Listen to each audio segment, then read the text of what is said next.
thinking that perhaps a little round the horn here to provide some, ask some of our folks to provide kind of sector updates from the outdoor sector here. To real quick around the horn, that sort of thing, to give you some sector inputs for where we stand, and then we'll roll into Q&A if that works for you. Okay, let's see. Yeah, that's great. Great, thank you. Jessica, if I could ask you, have we teed folks up to go around and speak to individual segments, or how to, forgive me, I've lost track of that. I'm just looking for a little assistance on that. Yeah, that's fine. Yes, we have. So just like our normal order of going around for updates, so it would be you, then Josh, then the Trails and Greenways Council, and then we'll hear from VOBA.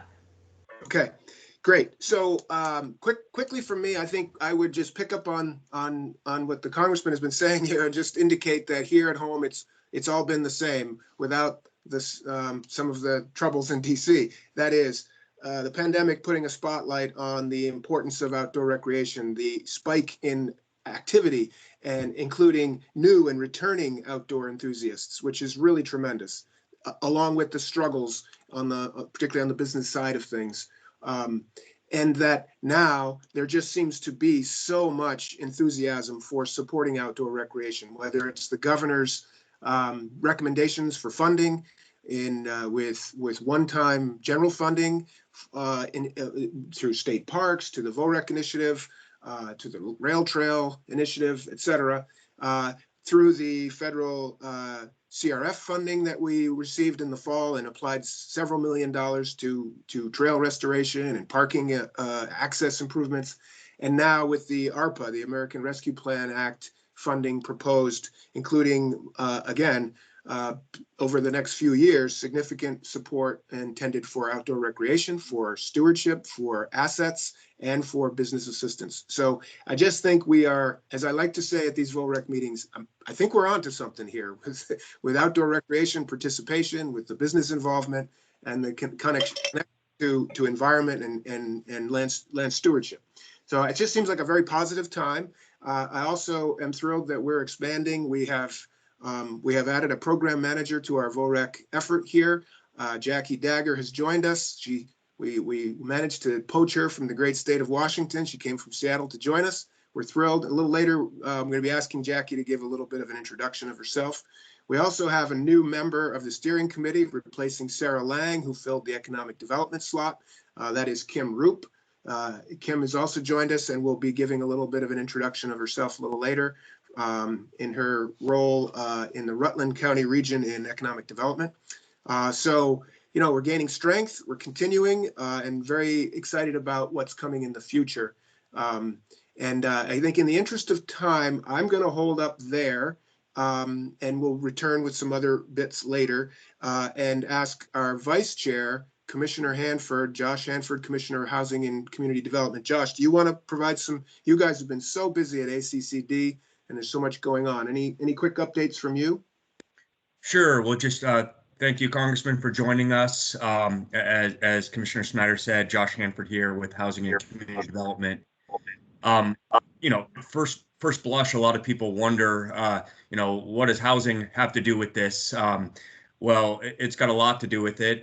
You know, having safe, healthy communities are communities of opportunity. And we've seen, you know, especially in our rural communities, when there's good recreational opportunities, they provide a good place to call home, you know, for jobs. You know, families want to relocate to those sort of places. So it's a good strategy to be working on community development and housing development along with recreation. Plus, I just enjoy it personally. I think it's why, you know, I'm in Vermont, and many people that I know have chosen Vermont because of that availability, and it strengthens our communities. You know, we manage the Northern Border Regional Commission grants that come into the state that has helped with this initiative and helped with being able to hire the new program manager, Jackie. And so that's been a great resource for us to work on economic community development and outdoor recreation sort of assets in the state. We've been very busy with the housing issues. That's been one area of this pandemic that, really hasn't benefited. It's been a great challenge to house people under our affordable housing problems we've had for years. But there's great opportunity as well.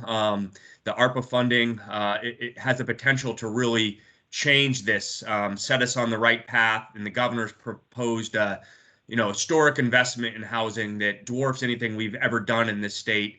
Working on folks that are in desperate need, homeless folks, as well as middle income. We have a serious challenge with sort of moderate income, especially home ownership in the state right now, and starter homes. And we need to spur that sort of supply side development because they're not being built. And I'm afraid that if we don't address that, we will have a lot of, hardworking families in Vermont not ever have the opportunity to be homeowners, and that will really gut our communities. So working hard on that, and thanks for your support, and I'll leave it at there. Thank you, Josh. Let's see, Thanks, Josh. Indeed, for that and for everything you're doing, Josh. It's really meaningful. Look to see an update from the Trails and Greenways Council. Is that Mike or Cindy? Who's someone teed up to? Could someone jump in there? Good morning, Commissioner. Thank you so much. Good morning, Congressman Welch. Thank you for being here. Cindy Locke, Executive Director of the Vermont Association of Snow Travelers, and I combined on a brief sector update. We both represent the Vermont Trails and Greenways Council, which is a statewide organization that provides advice to the Agency of Natural Resources and also ensures that people will always have access to adequate land and water-based trails and greenways.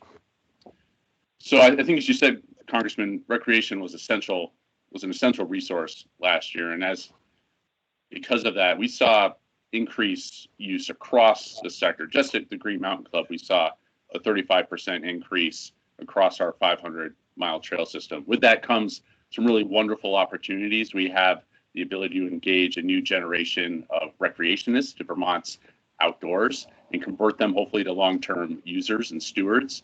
But there's also challenges with increased use. There's increased impacts, costs, management responsibilities. Kind of looking back over the last year, I think we can be really proud as a state for how the recreation sector handled COVID-19. The sector developed some of the best COVID-based impact plans that I've seen in the business industry-wide. They're really tremendous, from mountain biking to ski areas. So I think there's a lot of credit that goes to good leadership, good management, good planning. But you've also got to give a lot of credit to the users. The users of the resource really adapted, and they followed the guidelines. And whether it's winter or summer, we were able to deliver these recreation resources and keep people safe. And I think that's a real feather in the cap for the state of Vermont. 2021 is going to be a busy year again, maybe busier than last year. I think we can apply some of the lessons learned from the past year, but many recreation managers are going to have to assume extra costs, management responsibilities, just to keep the recreation resources open and functional. And I know you know this, Congressman, the whole system depends on private landowners. They're really the thing that keeps recreation working in Vermont. And we depend on their generosity and goodwill.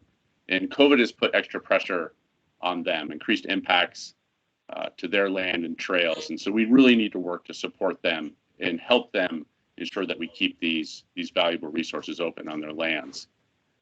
And we know that there's going to be impacts beyond the pandemic. Many trail resources are going to need additional work, investment in infrastructure to handle increased use and protect environmental quality. So I'm very excited to see the tremendous focus on infrastructure and supporting these resources going forward. And yeah, thanks for being here today. Thank you very much. Yes, Mike, thank you. That was great. And I really appreciate you underscoring that's a great point and worthy of repeating. That is the way this community gathered last spring in particular and throughout the pandemic so far to stay connected and consider VDH and CDC guidance, and then put together, as you say, really the best package of guidance and for outdoor recreation, really anywhere. And you're right, we should be proud of that. And it paid. And it wasn't easy. That's the thing. You look back and we pulled it off. We had 750,000 visitors to Vermont state parks and no infections on staff or visitors. And that's almost a miracle when you think how complicated that is. That is wonderful. Right. And I really appreciate also, Mike, your forward thinking. Like, we build on this, we learn from it, and we build on it and we grow. It's a lot to be proud of. So thank you. Moving along here, let's call on Kelly Alt, Executive Director of the Vermont Outdoor Business Alliance, to give an update from their perspective. Kelly? Great. Thank you, Mike. Can you hear me okay? We can. Okay, great. Thank you. Good morning, Congressman Welch. Thank you on behalf of Vermont Outdoor Businesses for your ongoing leadership of outdoor recreation in Washington. As we've already mentioned a few times, Vermonters back home have greatly benefited from the many policies and funding opportunities that you've championed. For example, the Bureau of Economic Analysis data, the tracking of outdoor recreation, has allowed us to demonstrate its growing economic impact on our communities, and that's been really valuable in leveraging other resources. And we know the pandemic, as has been described, has only further illustrated its economic potential as people continue to hike and bike and paddle in great numbers. And many Vermont companies that were hit hard by the pandemic were buoyed by equipment sales. Despite the demand to get outdoors, many businesses that are tied to travel and tourism struggled and continue to struggle.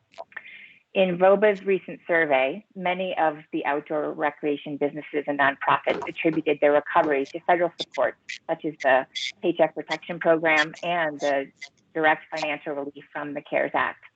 Businesses reported that 2020 revenue was down 20% from 2019, and 2020 employees were down 7%. But otherwise, people feel like things are looking up. Outdoor businesses are encouraged by the reopening of the economy. Their priorities are to bring customers back, secure financial and technical assistance, and build support for infrastructure and educational programs. And they also cite three keys to success. First, the continuation of historic infrastructure investments that position downtowns and villages as outdoor recreation destinations and economic hubs.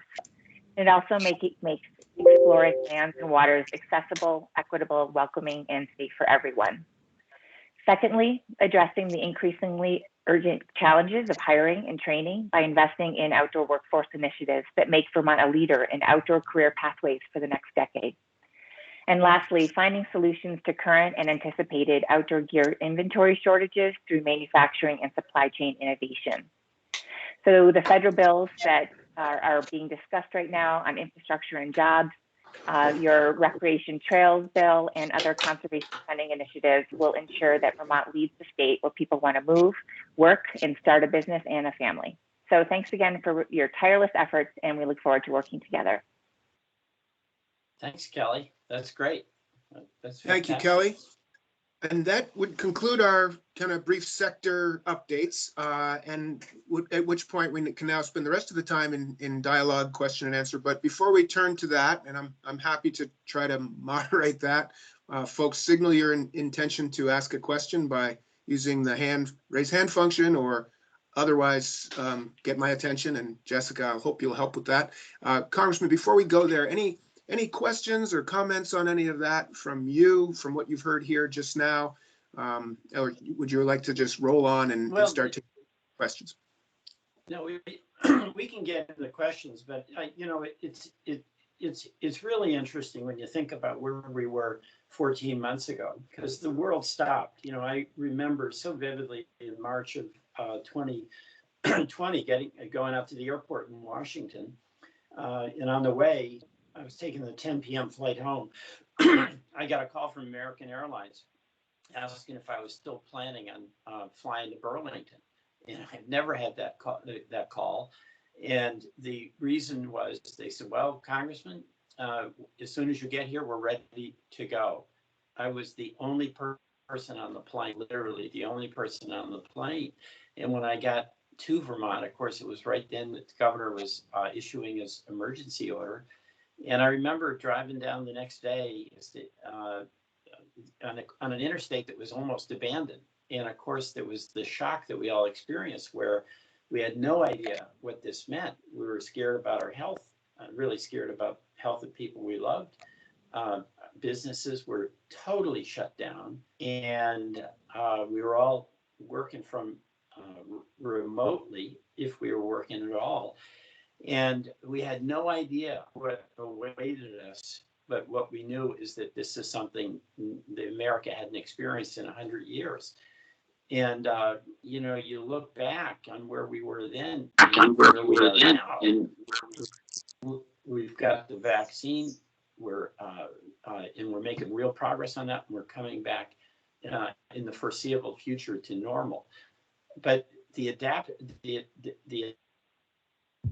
flexibility that everybody had to have, including very much you in the work you do. And then now with lessons learned, what changes we're going to make as a result of our experience here.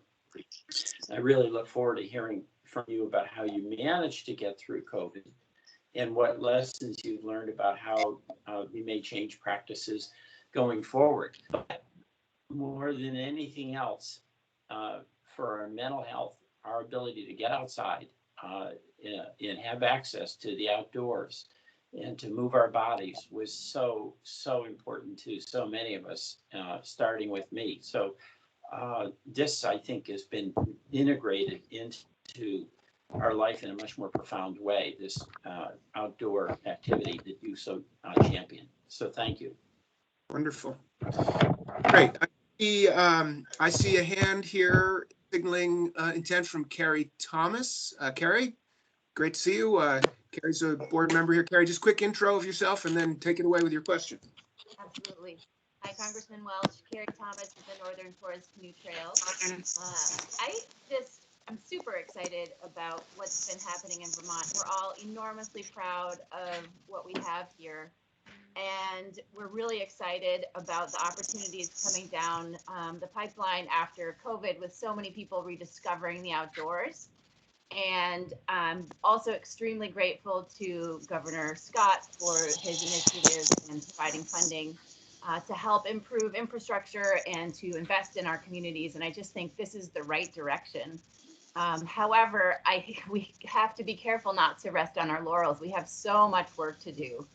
I was reading through a top 10 listing of mountain biking destinations the other day, and there was nowhere in the Northeast on that list. There was nowhere in Vermont on that list. And we have a lot of competition nationwide for all of the people out there are excited about getting into the outdoors. And now that people can get on planes again, we don't just want Vermonters going to Colorado. We want people from Colorado coming to Vermont. And I think that I'm really pleased to hear that you are working towards encouraging more funding at the federal level, because this is not a short-term conversation. We need to continually invest in improving the quality of our trails. And it's not going to be just a one-time fix. It's going to be years and years and years of that. And we also have an incredible resource in our communities. They are what makes Vermont cool. But if they don't keep up and if they don't provide the type of experience in those communities for people to come and to have their beer afterwards and to find either a campsite or a B&B or whatever it is that they're looking for, après, whatever activity they're investing in, we are also going to lose people. So I think it's maybe more of a comment, and certainly would love to hear more about what's happening on the federal level to support those kinds of initiatives where we're investing. I really think that the economic opportunity of outdoor recreation is critical because it allows it to continue to grow and improve and become even more of that, the resource that allows us to enjoy and have happiness in the outdoors. So thank you. No, thank you, Carrie. Thanks, Carrie. Listening to Carrie, I thought maybe just for your benefit, Congressman Welch, just a quick summary. Remember, our kind of core principles, our pillars at VOREC are grow outdoor participation, outdoor rec participation in all demographics, grow outdoor related business, grow our ability to steward our landscape and our assets for recreation. And we also want to grow and kind of benefit from the health and wellness component of outdoor recreation, which you've been mentioning. So those are the sort of core principles that we all operate under, just by way of reminder. Next up is Shelby Sem, Trust for Public Land. Shelby, welcome.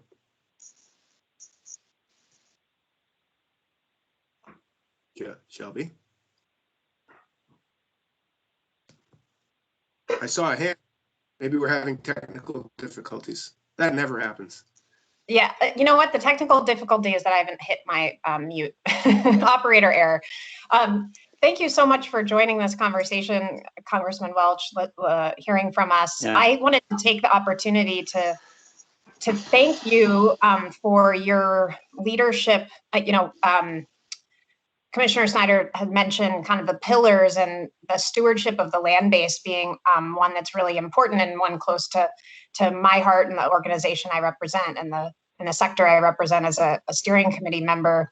And I wanted to just recognize publicly for this group the leadership you've shown on the Great American Outdoors Act and over the years for the community forest and open space program. So in the last few weeks, I think you have issued your colleague letter for sustaining and growing support for that program. That has touched down on communities, the Berrytown Forest with the Millstone Trail Network, Catamount Community Forest, and many others across the state. And I want to recognize kind of the role that the land base plays in, hosting in a very reliable way many of these trail systems. And so with that, I also wanted to ask a question of you.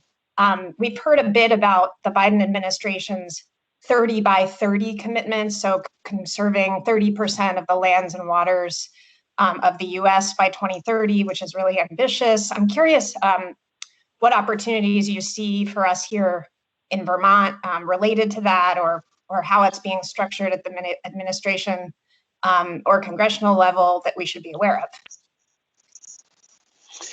Well, Shelby, that's a great goal. And of course, Deb Haaland, who is the new Interior Secretary, is really committed to the protection and expansion of public lands. But I don't know what the details are with respect to Vermont. And I think that they're a long way from being explicit. So what it suggests to me is that it would make sense for us, if we see opportunities, to make proposals how we could fit into that 30 by 30. So it's a work in progress, and I'm unaware of what specifics anybody in Vermont has proposed, but I'd be very interested in working with you guys to make certain that we're very much included. Wonderful. Next Thanks up is Matt. Yes, sorry. Next up is Cindy Locke, Executive Director of Vermont Association of Snow Travelers and Steering Committee Member. Welcome, Cindy. Take it away. Good morning. Thank you so much. Nice to see you, Congressman. My question is, can you guys hear me okay? Yep. Okay, perfect. Yeah. My question is regarding the Buy America provision in the RTP grants. And just wanted to point something out as well. So first off, thank you for what you're doing regarding the RTP funding. And it's amazing and it's wonderful. And you and the other congressmen that you mentioned before, we really appreciate that work that you're putting into it.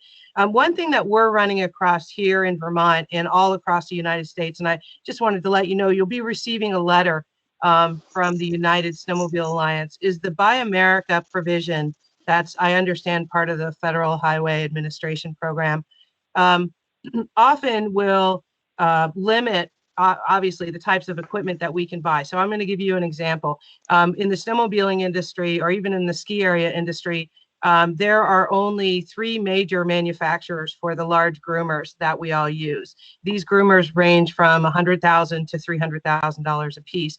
There's only one company that actually manufactures in the United States. There's 2 that are in Canada. A lot of the parts are made in the US. The retail is done in the US. The fixing of the machines is done in the US. But because they're not manufactured here, we can't use RTP funding to purchase them, which in the snowmobile industry sets up a monopoly that allows that one company to really raise those prices. because they are the only ones that people can use RTP funding. So I'm just wondering, Congressman, have there been any questions? And backing up one, it's not just snowmobiling. There are other trail groups that buy machinery, same issue. So just wondering, are there any discussions about changing some of that Buy America provision in the RTP that you know of? I do, and in fact, we had a discussion with the Canadian folks, and of course here in Vermont, especially, there's so much cross-border activity. So what we need to do is make certain that there's some practical flexibility with Buy America. I think all of us prefer to be able to buy in America and support American jobs and American companies. But we also have a legacy situation, particularly with Canada, where there's a lot of parts that are made here and assembly there, or vice versa. And where there also could be market distortions, as you say, where there's one manufacturer here and two there, and you'd end up setting up a monopoly. So that would have some significant adverse consequences. So this issue of flexibility is very much an active discussion. How do we make Buy America achieve its goal, one I think all of us share, supporting American jobs, American companies, but not do it in such a way that it's really punitive and imposes brutal expenses. It may lose jobs, frankly, if we don't do it right. So I have heard about the dilemma, Cindy, that you just described, and it is a work in progress, and we'll stay on it. So thank you. Great. Who's next? Other questions, comments for Congressman Welch? We have a little bit of time left. We might as well make good use of it. We welcome your input, folks.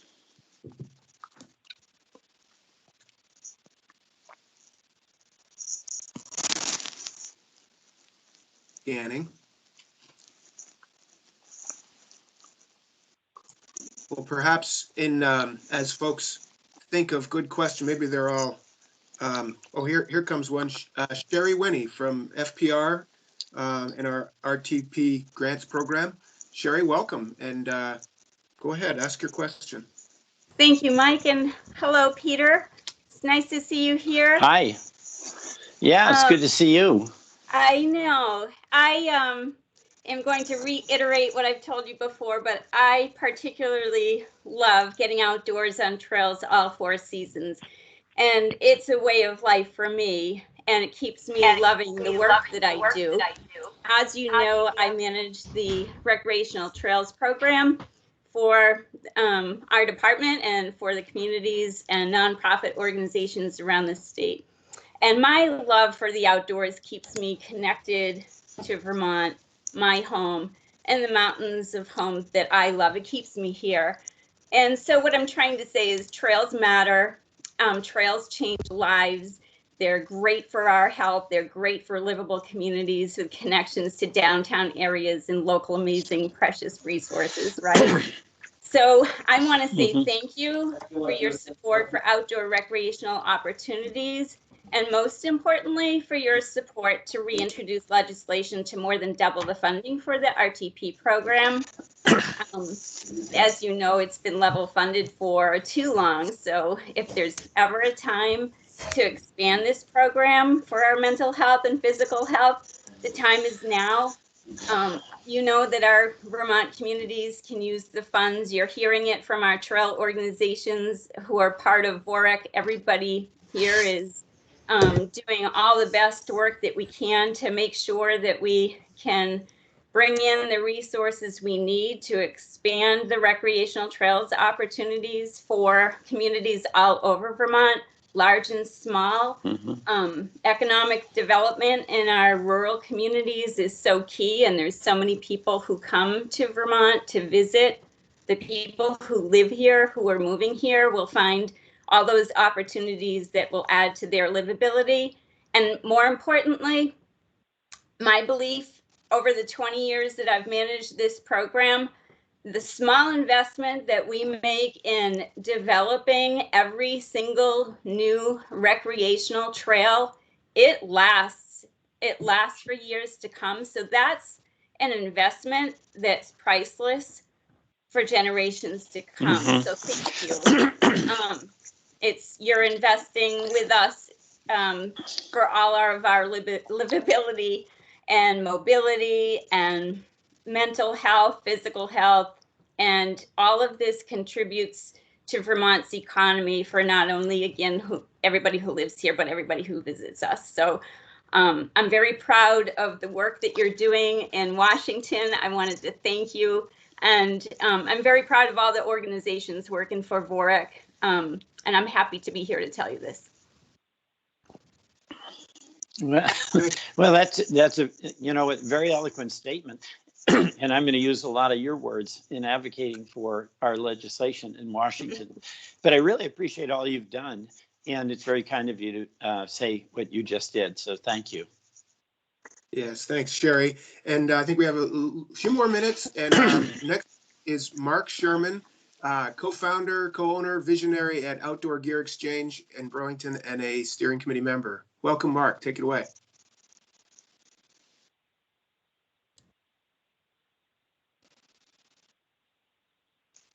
More of those pesky technical difficulties.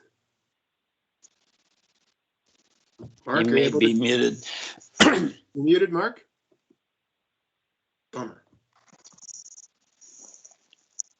I think, so given the time, we'll jump over to Lisa Lynn. Welcome, Lisa. Thank you very much, and thank you very much, Congressman. One question that I see a number of the smaller regional not-for-profits ask is why there is not funding allocated for operational expenses when a huge amount of federal funds is allocated. So for instance, the Moosomaloo National Recreation Area has received, I believe $600,000. They're doing great work, yet this is an organization that can sort of barely fund one executive director. And I know that this is happening across the federal level, but is there any program or any effort that we can do to help make smaller recreation organizations much more effective by allowing some portion of the federal grant to go toward operating expenses? I don't know what the story has been on that, but I know that obviously there's a big budget implication if the federal government is going to take on operational funding for all the organizations across, in effect, the entire country. But I'll look into that. Where the federal government traditionally has provided funding is much more on the capital side as opposed to the operational side. So I don't know that there's going to be really a federal way forward on that. Yes. No, I'm sorry, I lost your. I'm sorry. This would be funds directly related to executing. I've lost your sound. I don't know if others have. This would be funds directly related to executing those grants from an operational standpoint. No, I hear you. You know what? Thea Worsberg from my office is on. I don't have any answer, but we can get you an answer, so we'll get back to you. Thank you. Thanks, Lisa, for joining. Thank you, Congressman. If you're willing to take one more in the minute we have left, we'd have Hal Elms from Pinnacle Outdoor Group and a steering committee member. Go, Hal. Well, thanks, Michael. Thanks for being here today, Congressman. I appreciate that. And we've talked a lot about recreation and the health and wellness benefits of that and the economic benefits of it. But there's one subject we haven't touched upon, which is climate. And I just wanted to bring that up because I think that all the work that you do and your colleagues do and all the work we're doing here around it is moot without a healthy climate to be participating in. And so I just wanted to bring that up. I try to bring it up at every opportunity with colleagues because I think it's something that may have been lost over the last 12 months a little bit. That is the tipping point that we're reaching where we're going to find that it's unavoidable we won't be able to ignore this climate crisis any longer. So I would love to see Congress incentivize businesses to take bold action to reverse this trend And I'd also really like to see us put a lot more effort behind renewable energy. And because without these changes, I think we're, again, all the hard work we're doing is really kind of moot if we don't have a good environment to live in. Right. So again, thank you for being here. That's it. Yeah, well, that's it. You know, that's an excellent point. And the world is different post election than before. I mean, we went from an administration that was in climate denying to an administration that sees this as an existential threat. And also, and this is one of the things that I've been saying, and I'm so glad to see that Biden is absolutely pushing this. We tackle this problem, we can create good jobs. You know, this is not like we have to walk around with a hair shirt. We're talking about addressing a problem instead of ignoring it. And a confident nation faces problems that it has. And in the solving of the problem creates jobs and obviously in this case, a safer, more sustainable world. So the Biden administration is all over that. And the folks he's appointed really is the climate A team, you know, with Secretary Kerry, with Gina McCarthy, with Jennifer Granholm. And they see this as urgent, and they accept the point you made that if we don't address this sooner rather than later, our trails they won't be there, you know. So thank you for that. Thank you. Indeed, thank you. We're pretty much at the end of the time. We have one. By the way, I just want to add to. Please. I just want to add to what he said.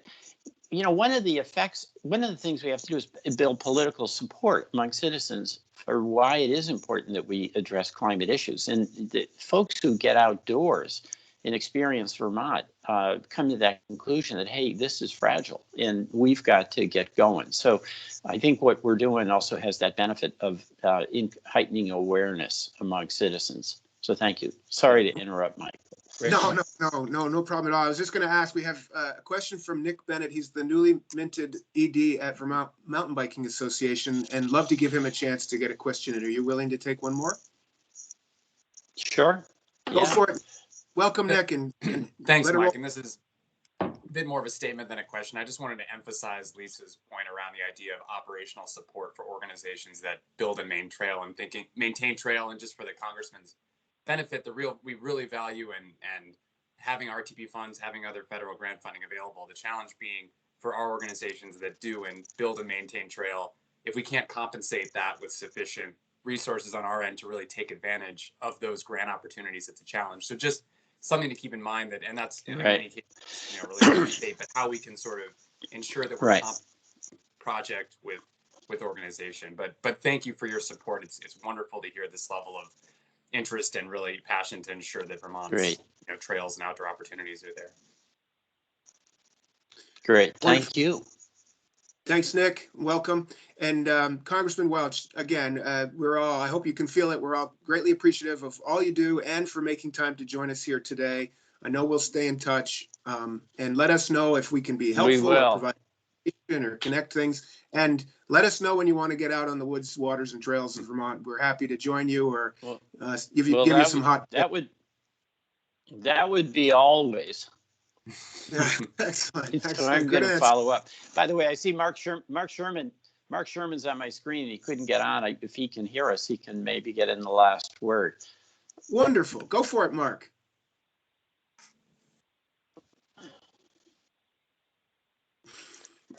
Well, can you hear me now? Can you hear me now? Okay, we can. I'm not on a headphone, yeah, I don't apologize for any background noise.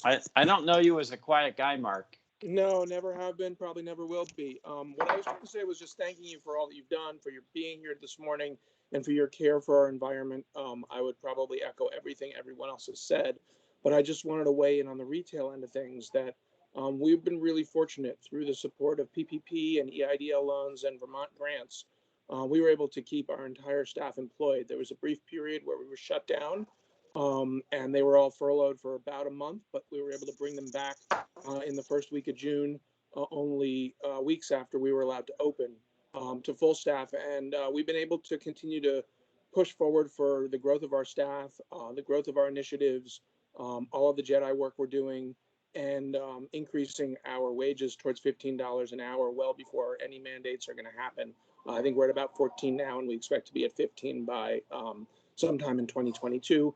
And actually considering possibly increasing that timeline specifically for the concerns mentioned about staffing. We're having trouble getting staffing, particularly for some high-tech jobs, or not high-tech, but tech jobs within the business around bikes. And I'll be curious to see on May 9th when the extra federal unemployment ends, whether that changes, because I do have a fear that people are maybe justifiably choosing to stay at home, getting their full unemployment while they can, if they have other things to do and have kids and whatnot.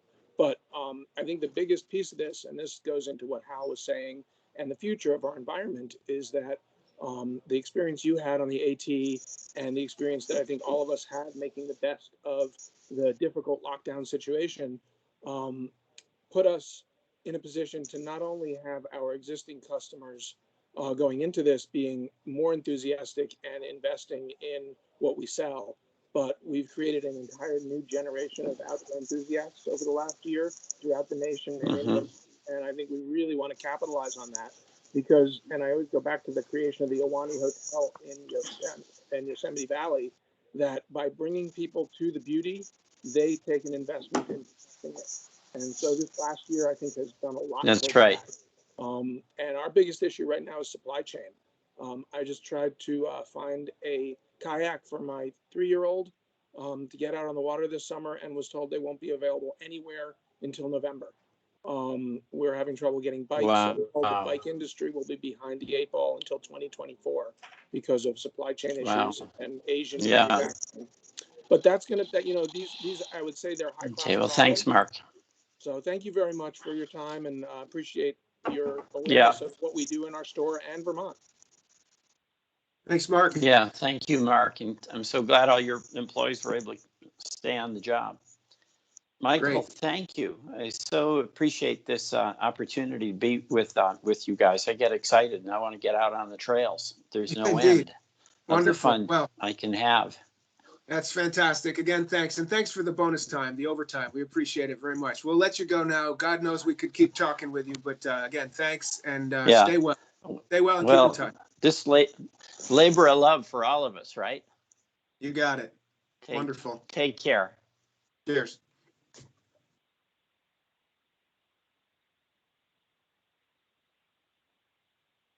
Okay. Wonderful. Thanks all. As we segue here into next section of our agenda, I might suggest maybe this is a good time for a quick stretch break, bio break. How about a 5-minute break? And then we'll resume. Just give everybody a chance to take care of business as may be needed. And let's see, by my Apple clock here, why don't we say 7 minutes and we'll resume at 10. Sound good to everybody? See you in 7 minutes. Thank you.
limited thought. Is it at all practical to kind of divide in concert here over the last 2-3 weeks? Maybe 2 of you go after a more, maybe 3 go after the broader picture story Bill's talking about, and a couple just focus on Western Mass and see how this would apply to a localized market.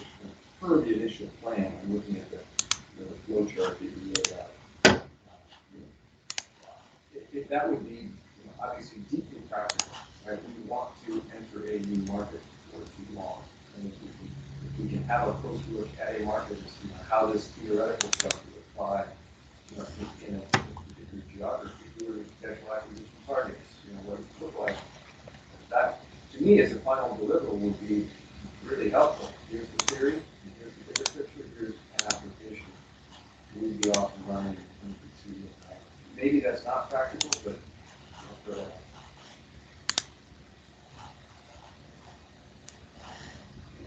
or you can think about it. Oh, yeah.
One minute warning.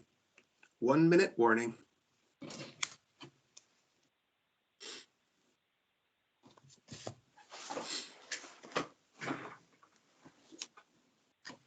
Back at my post, Michael.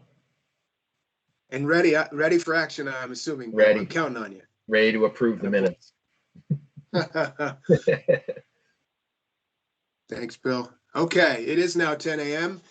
We are a little bit behind and we like to stay on time, so we'll get rolling back in here. Welcome back all. I just, I hope that was good for folks. It's glad folks warmed up, got some comments and questions. I just have to remark, I think what a cool place we live in with access like that and commitment. It's pretty cool. I hope we can capitalize on it. Thanks for your participation there. And let's roll on back into the meeting. Thanks for doing your introductions in the chat. Buy us a few minutes here. And we'll roll into our sort of regular business meeting, if you will. And with that, I'll make a call for a motion to approve the minutes of our February meeting. I'll make that motion, Michael, as is tradition. Thanks. As is tradition. All is right in the world and at this moment. Does that mean that I should second it? I think that's also tradition. Thank you, Carrie. So we have a motion and a second. It's on the table. Any discussion of the minutes? Corrections, questions, anything? Any further discussion? Hearing none. This is a call for voting members of the steering committee. Mark, you're raising your hand. You're good. Okay.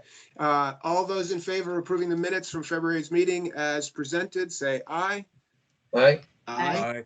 Aye. Any opposed, say no. Hearing none, the motion passes. We've approved the minutes. Nice work.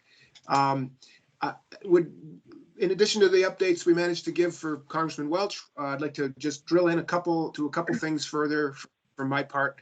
One is to introduce Jackie Dagger. our new VOREC program manager.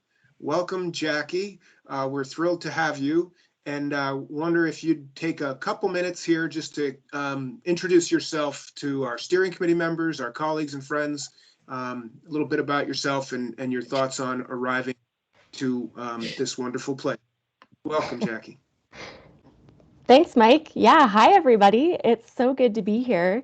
I'm really excited to be joining you as the VOREC program manager. And I've got to say, I've observed a couple of the VOREC meetings now, and the passion and excitement and commitment that you all bring to these meetings is really inspiring to me. And I'm really looking forward to working with you to help shape and bring to life a lot of the ideas that you've already been talking about.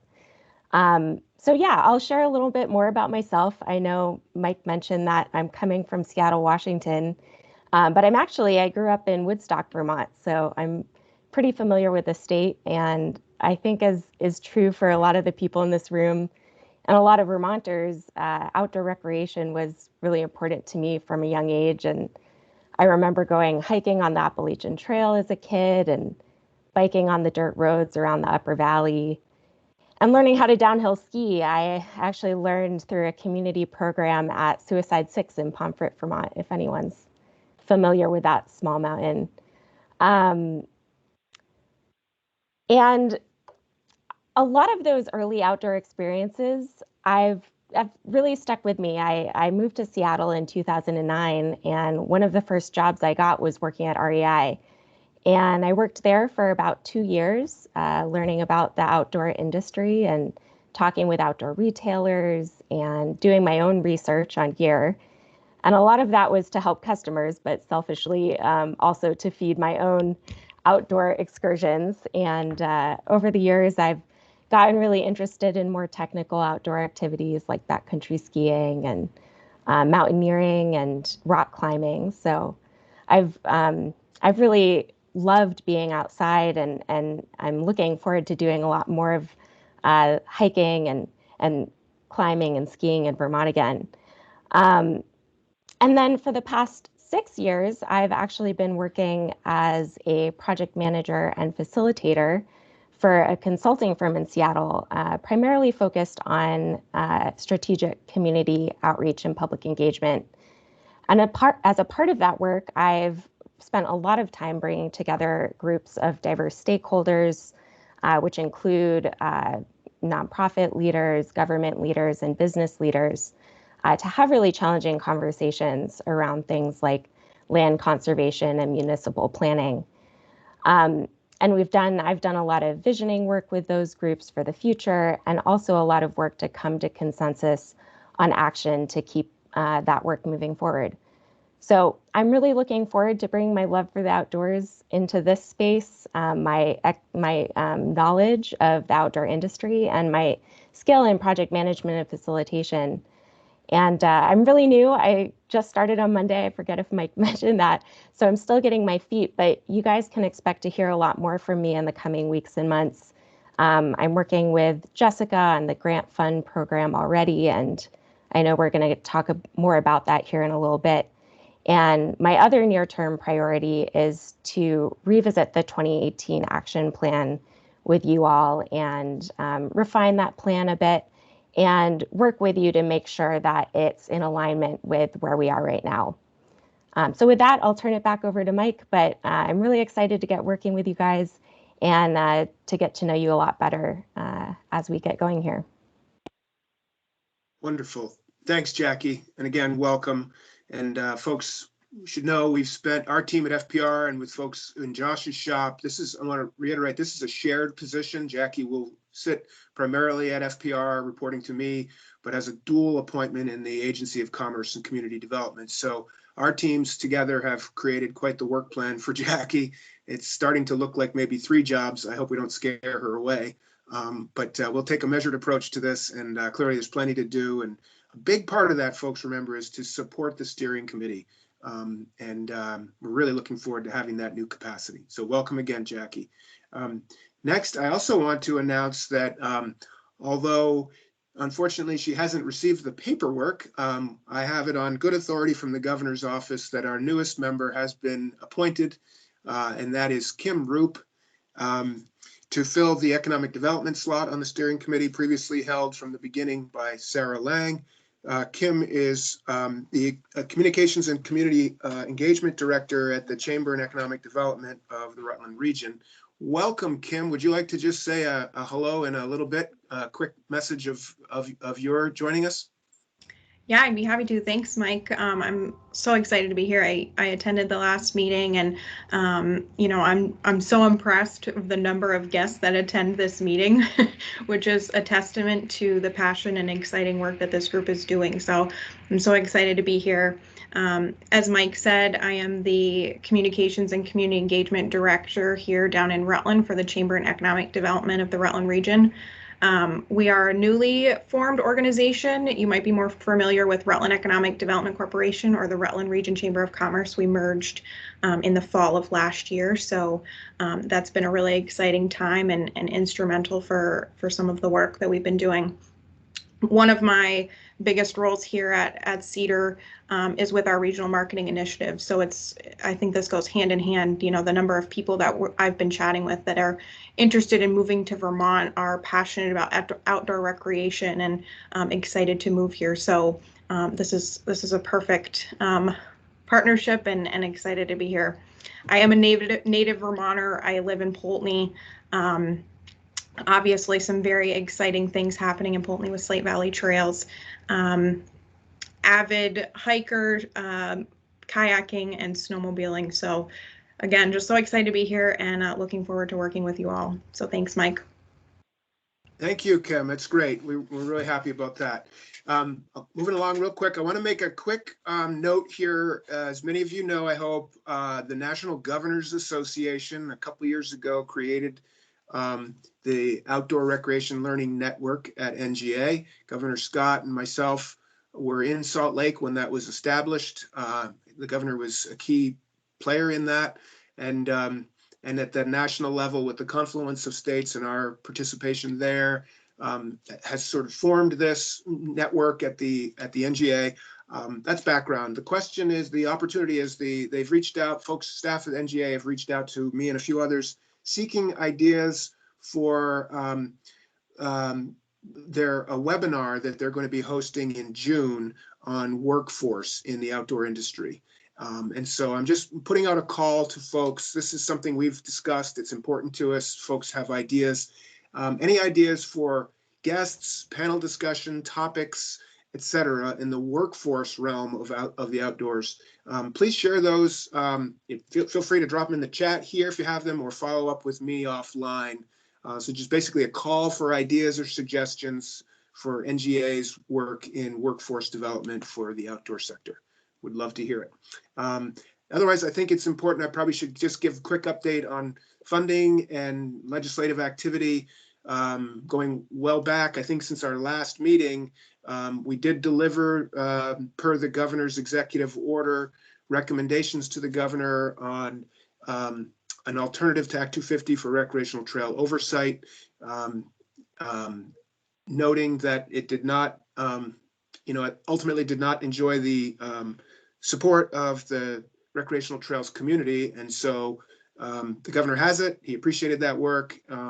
And without that kind of full together agreement, where we really still haven't settled on something that works for all, the governor's asked us not to pursue any legislation, and we didn't want to without agreement. And so that's just kind of there still. And I think folks are considering other alternatives. At the same time, Secretary Moore, who took interest in this late in the process, has asked that the agency, we continue to work towards developing the best management practices that were envisioned. She thinks we just ought to have those anyway. So Becca, Jessica, and others are leading the way in our staff to help develop that ongoing, not toward any particular outcome or anything further, just that the secretary has said it's a good thing for us to do anyway. Becca, would you add anything there from that that I've missed or that's needing on that topic just now? I don't think I would add anything except that we're still in the early stages of determining, the secretary gave sort of a broad charge to explore this further. Is there merit in developing some kind of set of BMPs per what was proposed as part of this EO? And we've met once and really sort of just tried to define the problem and the opportunity we have in developing BMPs, and have yet to really crystallize around what it is we would be trying to accomplish. Is it something simply for state lands? Is it something that would be useful and applicable for private lands, municipal lands as well? We have not determined that yet, and I think once we have a better grasp of what it is we're trying to accomplish, we will be inviting participation, particularly from groups like the Trails and Greenways Council and our conservation partners. Super. That is actually really helpful, Dad. Thanks, Becca. Sure. Let's see. So otherwise, and help me anybody if you know otherwise, but I don't think there's any other, legislation in the works proposed pending that's sort of directly related to outdoor recreation, outdoor business, other than, assistance and COVID relief type stuff. But, others, I know, Kelly, you track things. If I've missed something there in the rec side that I'm just spacing right now from the legislature, please sing out. And otherwise, I would note that, as we discussed previously, there was the possibility of an accelerated spending bill to use general fund surplus and potentially federal funds. That did happen.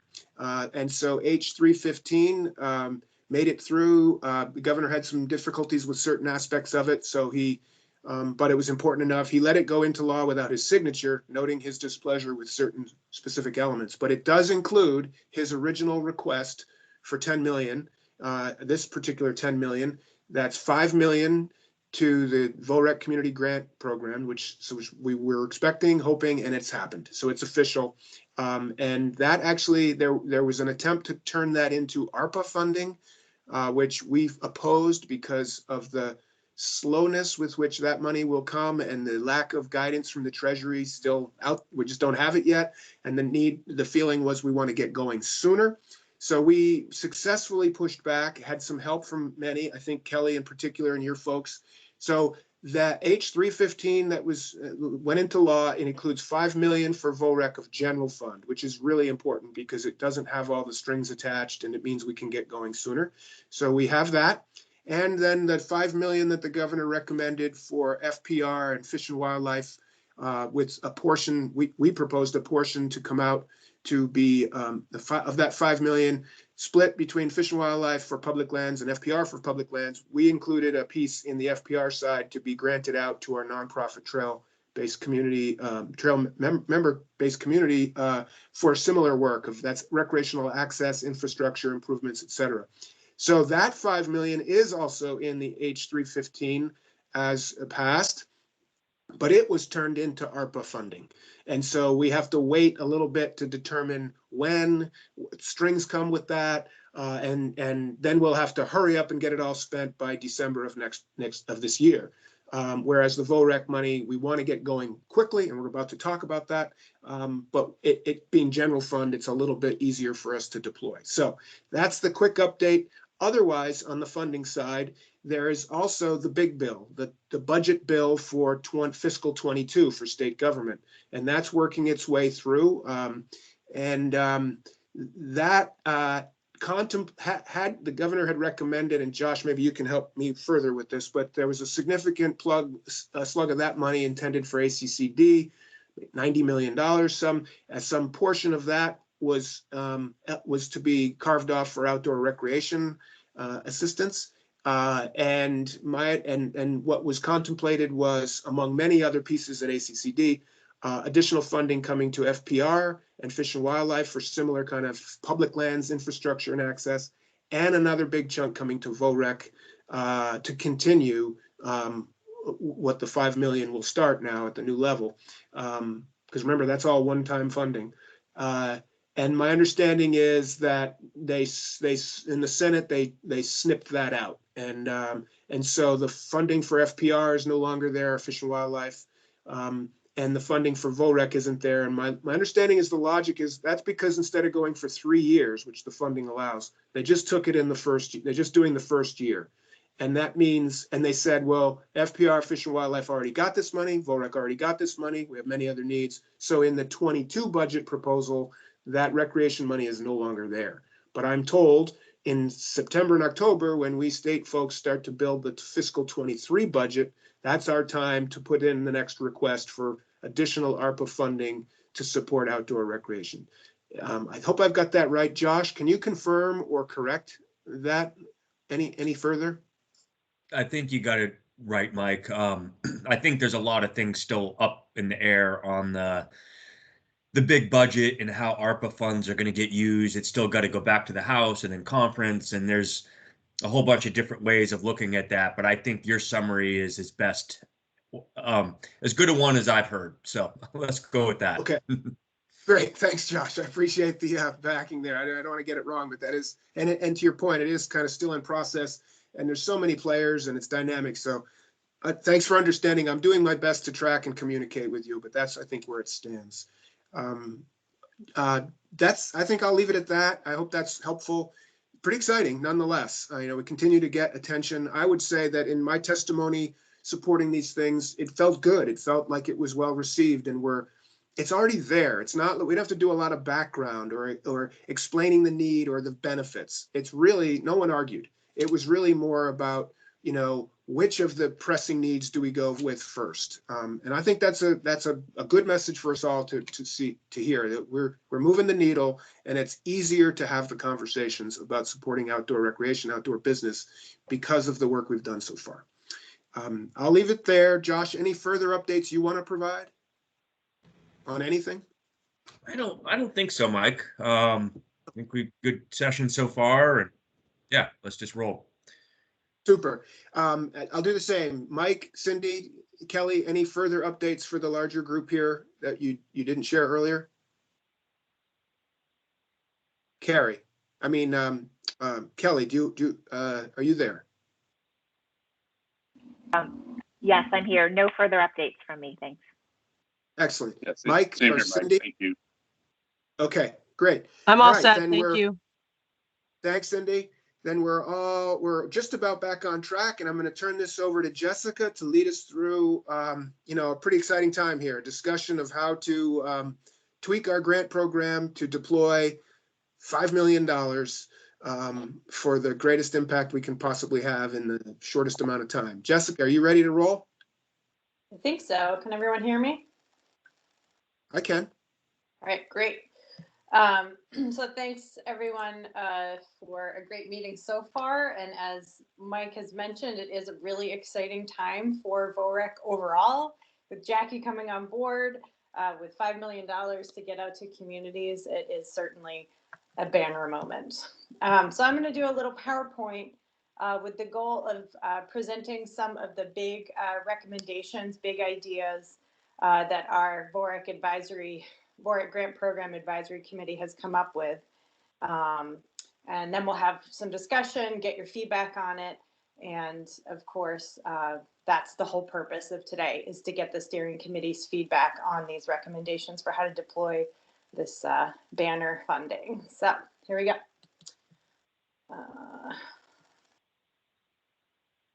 Sorry, computer's being slow.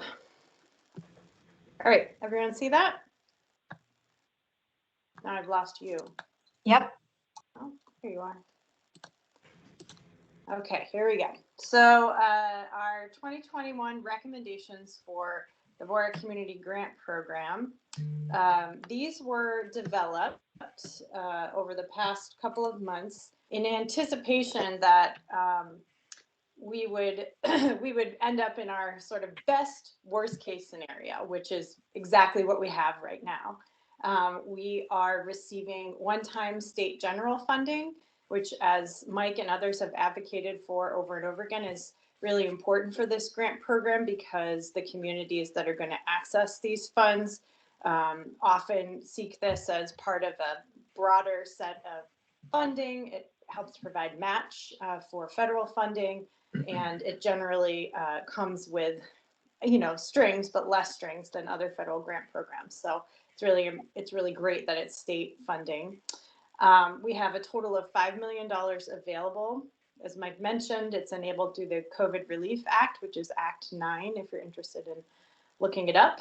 And of course, the whole purpose of that act is a COVID economic relief for a bunch of different purposes. But these funds are specifically towards our goals for the program, as well as COVID economic relief.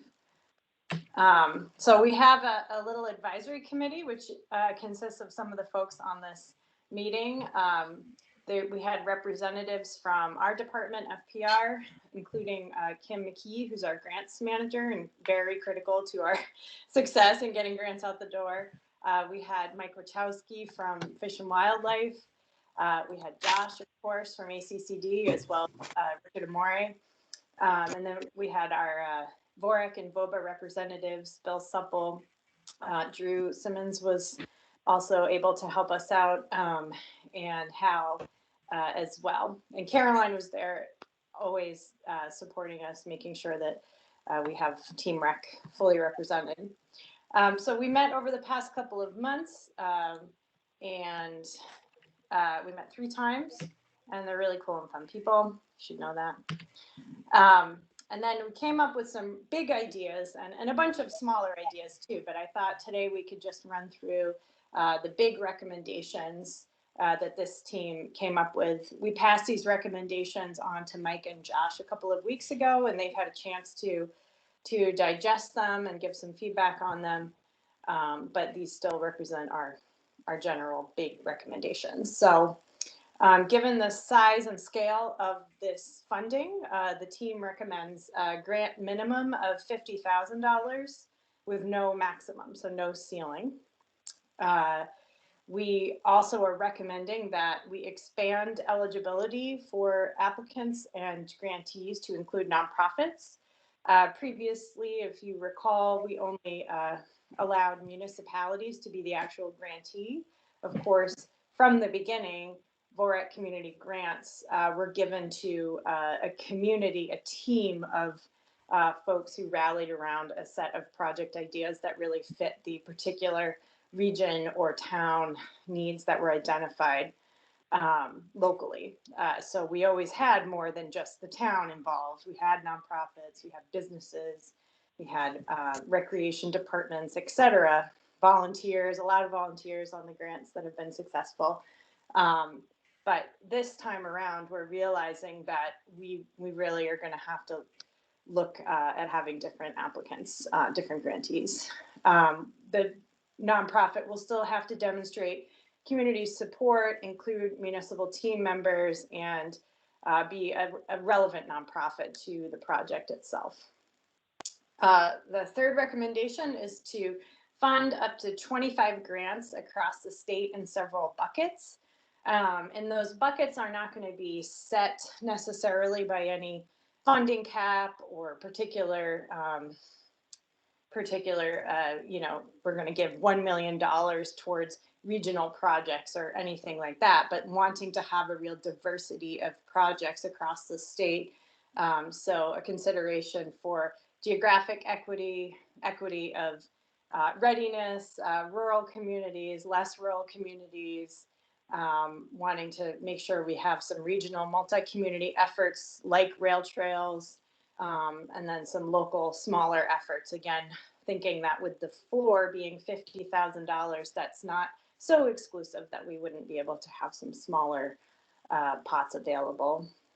And then the fourth recommendation, which helps us get to funding 25 grants or less, we're proposing to implement a 2-step letter of interest and application invitation process, which would look something like a really simple Google form or Microsoft form that folks fill out, kind of letting us know that they're signaling their interests.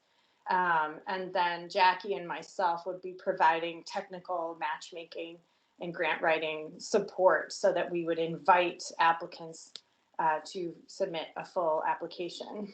We're going to talk a little bit more about that idea later when we think about our timeline for these grants. And then the fifth major recommendation is to consider providing non-reimbursement based upfront funding for grantees.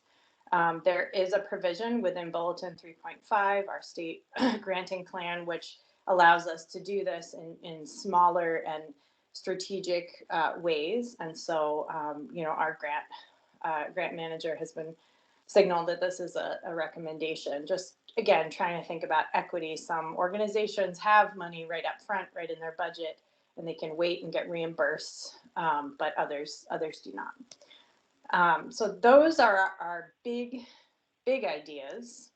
Before I move on, does anyone have any questions? I especially want to invite folks from the advisory team, Bill or Caroline, or I can't see who else is with us from the advisory team. Josh, these were the big ideas, but just want to make sure I didn't miss anything. We're good? That was excellent. Okay.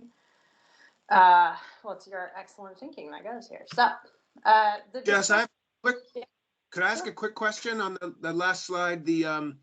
On that last one, the business of, we've heard that the reimbursement-based approach was at best confusing to some communities and much worse in some other ways. So this is in response to that acknowledgement, right? This is a better way. We've heard so that's what we're suggesting. And if I have that right, my question is, and maybe you said it and I missed it, I'm sorry, but can we do that? The bureaucrats are going to let us do that? We're not going to get in the way of that? Well, we can. I think, there's different levels of that. It sounds like during COVID relief, the worst of the pandemic, there was some emergency spending authority given for grant making that we won't be able to enjoy right now. So it won't be that sort of really easy give somebody a check type of funding, but there is absolutely a provision in Bulletin 3.5 that allows for state to protect its interests.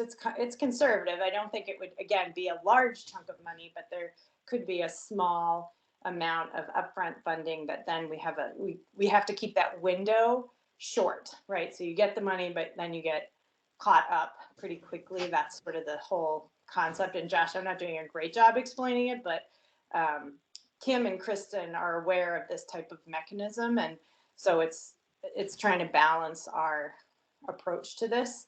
I think some organizations, some municipalities, some nonprofits won't balk at all at being fully reimbursement based. And then others, it will really be a challenge. And so we want to carefully consider how we offer this to good applications, to good grantees. Thanks. Mm-hmm. Right, Mike. Just to add on a little bit, under COVID CRF money, we did tons of grants where we were doing 90% upfront and just holding back the 10% until it's done. We don't have that level of flexibility, but there is provisions in our general counsel looked into this as well with normal general fund where you can do upfront, and you kind of want to limit it to, say a smaller nonprofit that doesn't have money in the bank. Their first upfront invoice might be a 30-day estimate of what they need to get going for that first 30 days. And so that's what's given up front. And then at the end of that 30 days, they submit, receipts and whatnot showing that in fact lined up. And then you can just keep it as a short time frame to minimize sort of the risks of having that much money out there outlaid without having the expenses, already, paid for. So there's a way to manage it. It takes a little bit more probably on our side for the grant administrators, but for equity and making sure we're hitting groups that may not have big budgets already in place and trying to get new people involved in this outdoor rec space, it's something we should have in our pocket to be able to use. Wonderful. Yeah. Roll on, Jess. Great. So we'd love to have some discussion, reflection, thumbs up, thumbs down on these big ideas overall, as well as sort of talking a little bit more about some of the grant activities that the group also talked about expanding or refining. So we have proposed thinking more broadly about legal interests, acquisitions, those types of projects as being complementary to a VOREC project. The group felt like it would make sense in some circumstances, and especially for those types of seeking a legal interest or acquisition projects that resulted in a town-owned property. That felt like the best sort of scenario to think about that. We had always been able to fund and have funded some really cool aspects of acquisition or working with private landowners that other grant programs can't. You know, we can help folks do some title or survey work, thinking about as they approach private landowners for those discussions. And we have done that with our program previously, but the team has discussed, you know, broadening that capacity. Of course, the biggest thing that we're proposing doing is, you know, previously we had been pretty small in our grant funding. We had first year $100,000, second year $200,000, and we weren't really able to fund large scale capital construction type projects. With this scale of funding, that absolutely has to be part of what we're encouraging communities to be thinking about. And so just really making it clear that, yeah, before we were kind of like, sure, you want to do a little parking lot or a little bit of trail work, that's great. This time around, we have the ability to have these large dream projects happen. And then, of course, thinking more broadly about how that happens, complementing that with making sure we're thinking of monitoring up front. So providing maybe like a toolkit for every applicant that has a project that's based in infrastructure. So, you know, monitoring equipment plans, getting them connected with how to do an economic impact study, and then thinking about doing master planning or other type of work that would really result in something done really well in the end.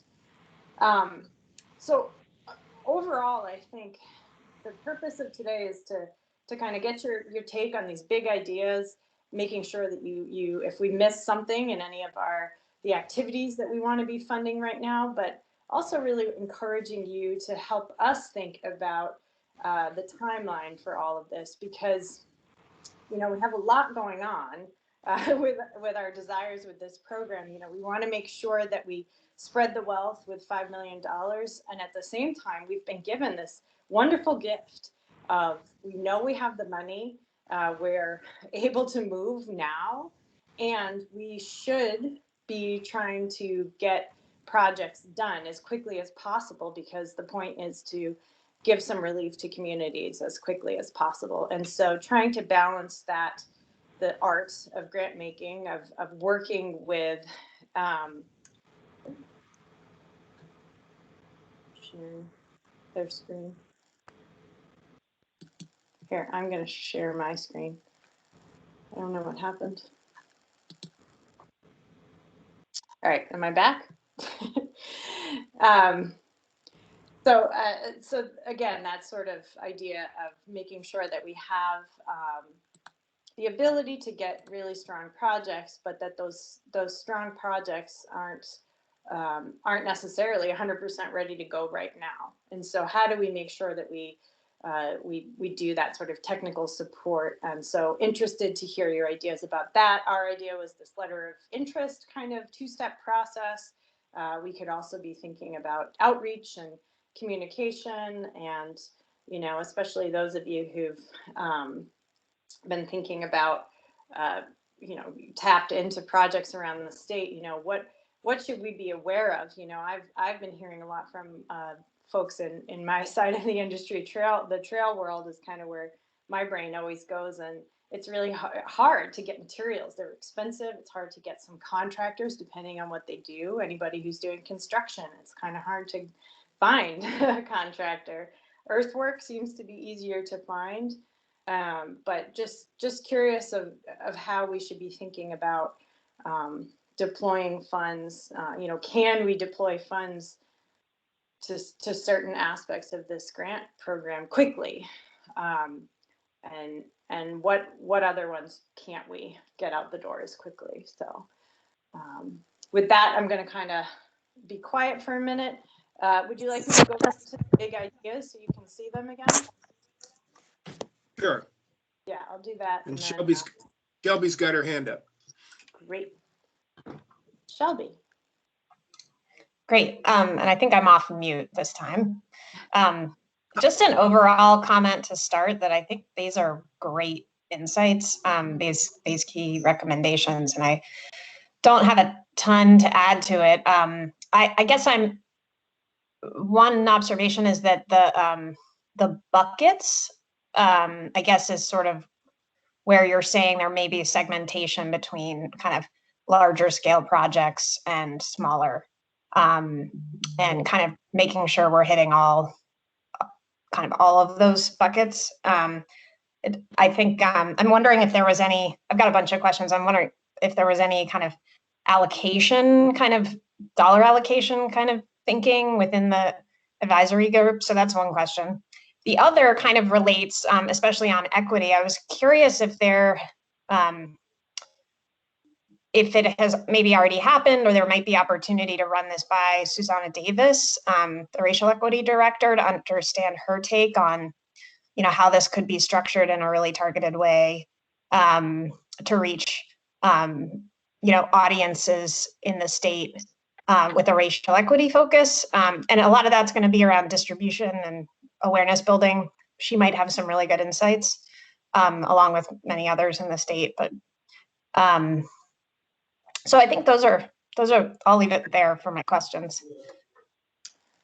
Yeah, great. And I invite anybody who's on the advisory committee to speak up. But certainly we got into that discussion of like, okay, should we have like $1 million for this and $1 million for that? Or, and very quickly realize that equity is broad in that sense, right? You want to make sure that you're not hamstringing anybody on either side. So if there's a really great idea, $50,000, we can't, just practically speaking, if we split up $5 million by $50,000, we'd never get this money out the door in the time frame we have before us. But wanting to make sure that, we spread the wealth around the state, we spread the wealth around ideas, around these grassroots community ideas, and then certainly Shelby, I would welcome Susanna, and I sit on our agency's diversity and equity committee, and that's another team of trusted colleagues who could help make sure that we're, especially when we get to like the phase of developing the application,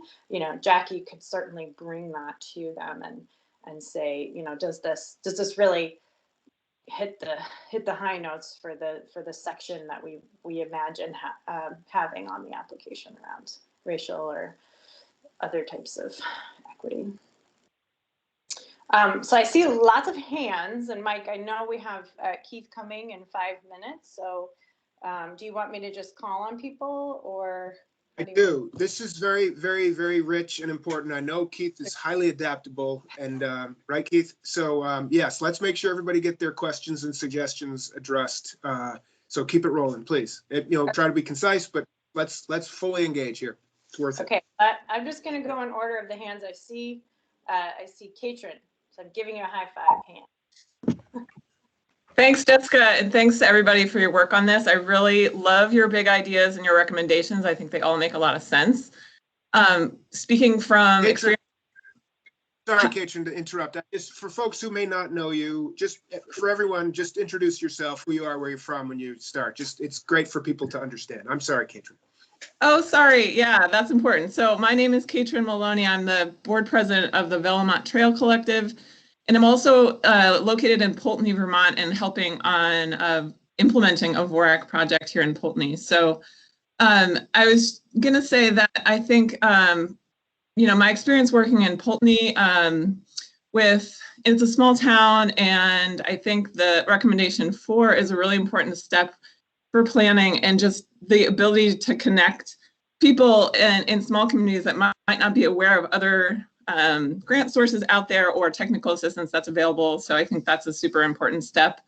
But my question is around stewardship. I think, I can see, and I've talked to a lot of people that are excited about the money coming into VOREC and have ideas for new trail projects. And I wonder how you're going to be considering long-term stewardship planning in your grant award process, because that's a really important thing to plan for.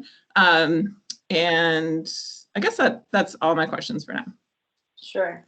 So could a recommendation, Keisha, to be that any project that includes development of infrastructure, I mean, the state's going to require a certain level of landowner permission, a level of useful life maintenance for anything that is developed. A trail is 10 years. You have to keep it open, available, and maintained for the public for 10 years. Kiosks, I think we said it's 5. You know, we've kind of, that's kind of our standard practice. But I think what I'm hearing you say is maybe a consideration to, in the application, outline your stewardship plan or talk about how you're going to take care of this infrastructure.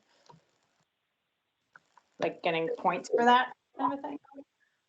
Well, I think, yeah, considering it upfront makes a lot of sense, especially, again, in communities where, you know, they're small communities, they might not have as much experience. And so thinking about it upfront makes a lot of sense. And if I might have one more question about planning. So you mentioned planning. Can you describe a little bit more about what will be required? Because obviously there's different scales of projects. So a very small project might require a different level of planning than a very large project.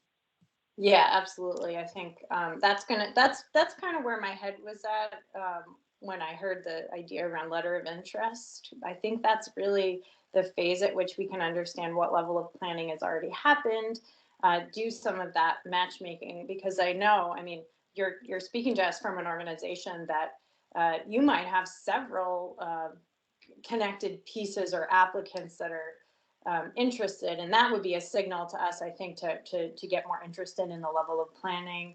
I think that could also happen across like a rail trail. You know, we want to know what folks have been thinking about, especially when the scale is a little higher. Maybe that would just be where we would have a higher level of planning interest, you know. And again, we haven't set hard and fast rules around any of this. That's sort of the point of the conversation.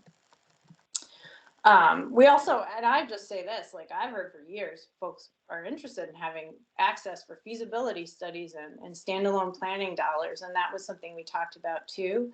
As you know, we really want people to feel like this funding can help them get to their community vision, and you know, consideration for how to do that where we still end up with something done within the grant period, you know. So it's, you know, giving some flexibility. You don't have to create a buildable plan. Maybe it's a feasibility study planning effort, and the scope of work recognizes that will result in what you actually implement on the ground, something like that. Mike DeBonis? Yeah, thanks. Just 2 quick things. And I could apologize if I missed this, but I didn't hear if there were any like trail group nonprofits on the working group that pulled these together. So if you haven't reached out to trail groups or folks that maybe would receive these funds, as this process moves forward, I would encourage you to do that to kind of calibrate things. And then is the $50,000 minimum, is that so that's a firm kind of basement for this? Is that the idea? Yeah, I mean, I think we have to start somewhere with some, yeah, that was the recommendation. Yeah. So I'd throw something out there, just in Josh and others, you can check me on this, but sometimes having a little bit of walk around money can make a big difference. So $5,000, you know, something like that, limited strings attached to buy equipment, kind of get some stuff going, could make a big difference, especially for some of the smaller organizations, entities. And 50,000 is great, but that could be aspirational for some folks, and we don't want to limit participation based on that number. So if there's a way to try to address some of those smaller needs, that would be wonderful. Thanks. Sure. I'd like to comment on it.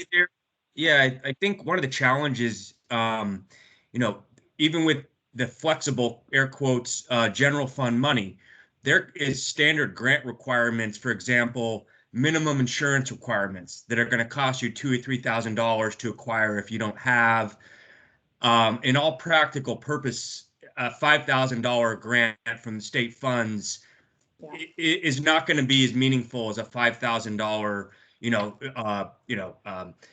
charitable contribution or some other source, because it has a reporting level and requirement that's probably going to eat up half of that just to comply with the use, in my opinion. And so I think the staff was very concerned that smaller grants will flood the system and we won't really be able to accomplish the goals of this. And then that'll minimize the chances of getting more money down the road.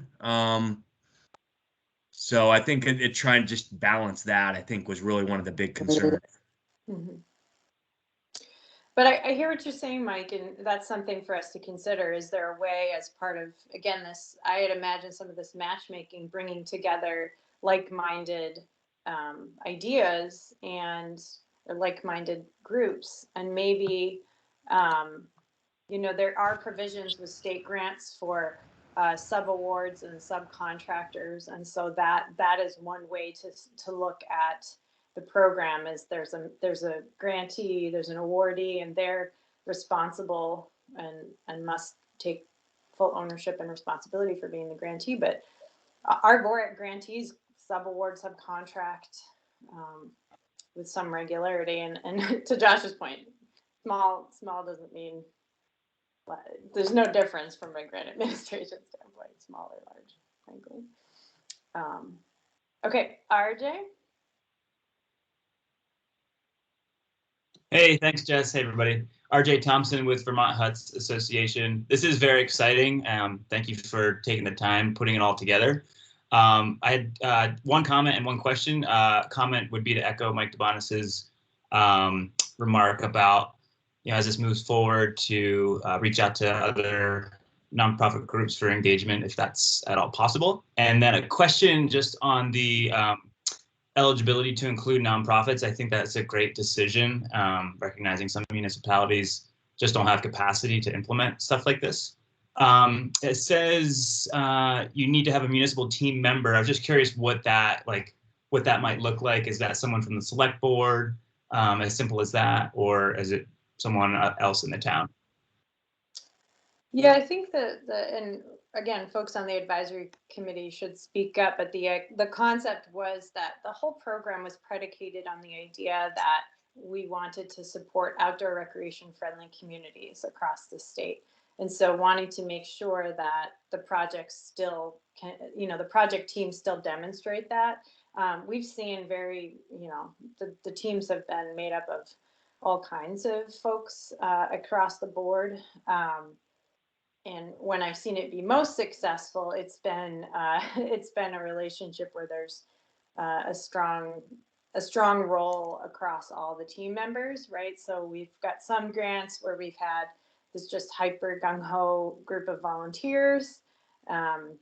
We've had some, like a professional staff person being the town representative, or sometimes it's like just the town sort of doing the financial management aspect of things, and they're supportive, but it's less involvement. So it really depends on the project, I would say, but the best ones really have really strong team members from all the sectors that represent what their project is. And again, we were very clear from the beginning, we weren't going to tell people who their team needed to be.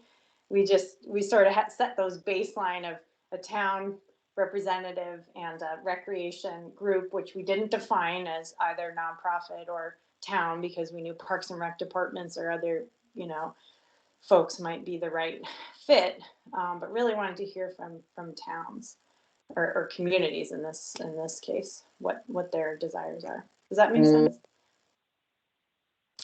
Yeah, I think that's thank you. Yeah. Abby. Hey, Jess, thank you. This is all very exciting. I'll start just confirming recommendation 4 on the 2-step process and the invitation. I wholeheartedly agree with that and would be grateful. There's nothing more heart-wrenching than putting together a wonderful application, sucking up all your time and energy, and just to have it not be funded. So that would be great to know from the beginning that you're on the right track. But maybe just a suggestion or a question, or to hear your comments on if priority might be given to some projects, or points on a scoring matrix to those who've had previous work in initial stages, like studies and reports that would be recommending the project, especially studies that had public engagement, so stakeholders who are involved or help guiding the project and that coming up with a solution. So, and I say this super selfishly, as Kingdom Trails just wrapped up a 1.5 year capacity study, and I'm ready to hit the ground running with 1 million projects. So just curious to see if that's been taken into consideration. I can speak to our previous application, had a whole section about how your project relates to state, regional, and local plans, and you get up to 10 points for that portion of your project. So absolutely, I think it will be part of our scoring. Yeah. And then I think, did you have there was a first part to your question as well, I think. Did I miss something? No, just confirming that I was grateful for the 2-step letter of interest and almost an invitation to apply. Great. Nick? Yeah, thanks. Just wanted to kind of follow up on Mike Cabanas' question and kind of comment as well. The idea that for many of the trail advocacy organizations, particularly those who have smaller chapters for whom putting together a $50,000 project could be well outside their sort of scope or capacity. Thinking and also kind of linking to the idea that if we think about COVID relief, and from our perspective, we saw widespread use and a huge uptick in trail use, and now have a really big sort of in front of us need to do maintenance, repairs, upkeep across that entire network. Thinking sort of the degree to which, if we think about eligibility, needs to be geographically specific, kind of couples to RJ's point around like a specific town, versus thinking about the potential for this funding to help. And we're thinking as an organization, how can we actually support across that entire network, maintenance, repair, and really bolstering the trails to keep up with that increased traffic. So whether or not a project would have to be defined in a specific area and time, or whether there would be flexibility to permit or stand up what things like we're trying to create, which would allow organizations, trail advocacy organizations, to keep up with the effects of COVID. So the questions there around sort of specificity and how we define a project in that sense. Yeah. Well, I think that remains to be seen, Nick, in terms of, if your idea is to maybe stand up across the state, regional volunteer management programs or systems or tool caches or trainings or something like that, I could see that. I could see that definitely being a great fit, and also it's hard when we get to and Josh and others might know this, when you get to the scope of work aspect of a state grant agreement, we thrive on specificity, right? So it gets a little easier if what you're doing is more programmatic in nature. If it's like, we're going to maintain X miles of trail, we need to know where those trails are. We need to see it on a map. And I'll just say that overall, the committee felt like sort of regular maintenance wasn't what we were looking for, but long-term stewardship and thinking sort of how to boost stewardship overall was definitely something that folks were interested in seeing funded. So is that kind of answering your question? And again, the advisory committee should weigh in, and nothing's set in stone. It's just like, I know, having administered grants for a while, like, we are going to require a pretty high level of specificity when we get to the actual scope of work. So yeah, and I think that's right. I mean, whether it goes to supporting resources or equipment or things like that you noted that could be applied across projects, and whether that would be essentially eligible if there's sufficient specificity with those requests.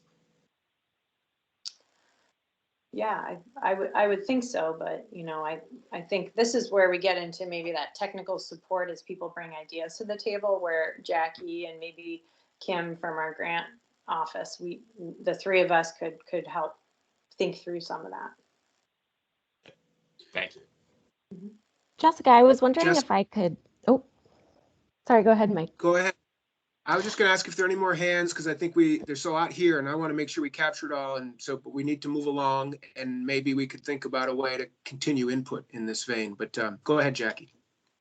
Well, I just wanted to jump in real quick, and I know something that, and I know we have limited time and I don't want to cut anyone off, but I know something that has come up in conversations Jessica and I have been having is just about the opportunity to really get funding out the door, like as soon as the summer. I know we've been talking about as quickly as possible.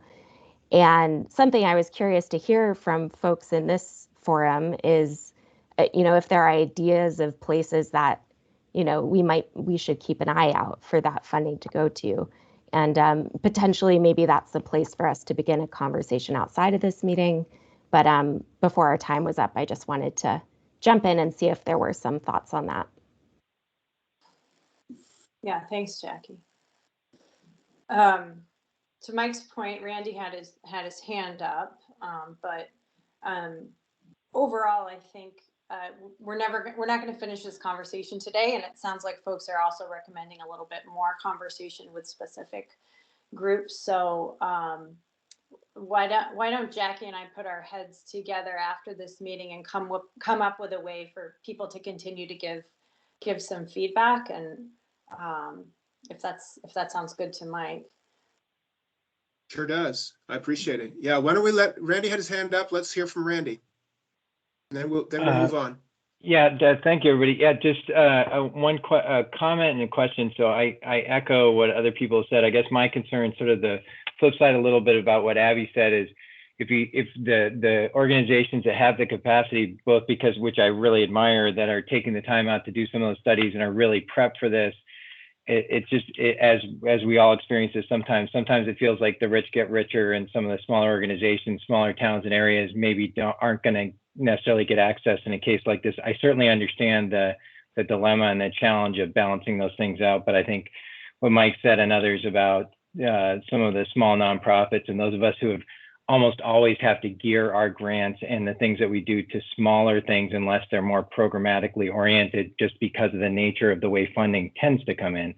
So, I mean, it'd be great. It sounds like it's probably not possible, but it'd be great for me if there could be some $25,000 ones in there too.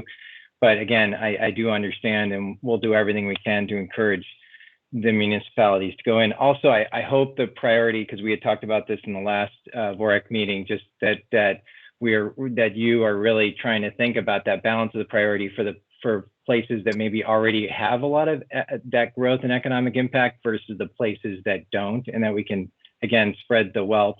And then I just love to see, as Abby referred to, the idea that if we can see the rubric, that would be great as a part of this. And also just as soon as we can get the timeline, any restrictions, just so we can figure out any of the projects that we're thinking, or towns or places that we think maybe could take advantage of this, that we can start getting people geared towards it, but not doing homework that's not going to work. So if we know the things that just aren't going to work, based on the more guidelines you guys can put out, the better. But thank you so much for the presentation, Jessica. It was very clear, and it'd be great to get these slides quickly and then to get that extra level as soon as we can possibly get it. So thank you.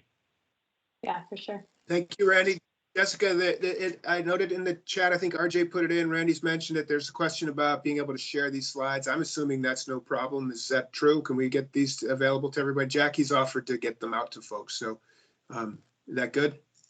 Yep, get them out, and maybe we can post them on our VOREC page too, so folks can get a preview. Mm-hmm. Thanks. Well, I think we'll call it there on that. That was a really great discussion. I enjoyed hearing folks' insights, and thanks for sharing them. I want to just pause and thank the advisory group, the subcommittee worked on this, for your time and efforts. Jess and Jackie, that's a good plan to put your heads together to consider how to continue to take input, even as we start to move towards a call for applications. Pretty exciting. Thank you. We will shift here now on our agenda and move to a discussion of the use value appraisal program, current use. Really excited to have this chat. This is, this is based out of conversations we've had many times. In fact, it's on our action plan, the idea of considering changes in current use to incentivize recreational access on private lands and to reward landowners in a way for providing that access. So And I have a sense that folks are frustrated, candidly, that, well, it's on our action plan, we talk about it and nothing ever happens. And I'm worried that that is interpreted as somehow that it's not a worthy idea, that we don't like the idea or don't understand why folks ask for these changes. And I just want to I'm eager to have a chance to explain upfront that it's not for lack of understanding of the need or the desire or the interest. And it's not for saying, well, we just don't want to do that. It's really because it's really complicated and not so easy for lots of reasons. And I hope I'm happy to go into those, but I'm hoping you'll take my word for that. But also take my word that I'm actually interested in working on this. And I think where I'd like to go is be able to be in a position through VOREC to have an intelligent, informed consideration of what might be possible. Could we make some changes that would incentivize and reward? Because it's really important. So to get us toward that and put this more in action, I thought it would be important, given the complexities, the other issues involved, to have kind of a primer, a current use 101, for us to, as a background, and then to consider and demystify how recreation is considered in the program currently, and then what might be a path forward for considering further changes. So I'm grateful that we can do this with someone other than me leading that primer, and that is Keith Thompson, our private lands program manager at FPR. Like me, he's a former county forester, having administered the current use program for years. He's extremely familiar with it, and now as program manager for several years. There's nobody understands the program better, and Keith's really good at explaining stuff. So welcome, Keith Thompson, and thanks for putting some thought into sharing kind of a primer on current use and how it relates to recreation, and then hopefully opening it up for conversation, question, answer. And my hope is out of this, maybe some steering committee members will be interested in working in a subcommittee kind of way to see if to explore it further. So that's the context and background. I hope that makes sense to you all. I'm sort of rushing here. And Keith, are you ready to jump in and share your screen and walk us through your presentation? I'm ready to go. Let her rip. Thanks, Mike. By way of introduction, again, I'm Keith Thompson, Private Lands Program Manager with Forest Parks and Recreation. And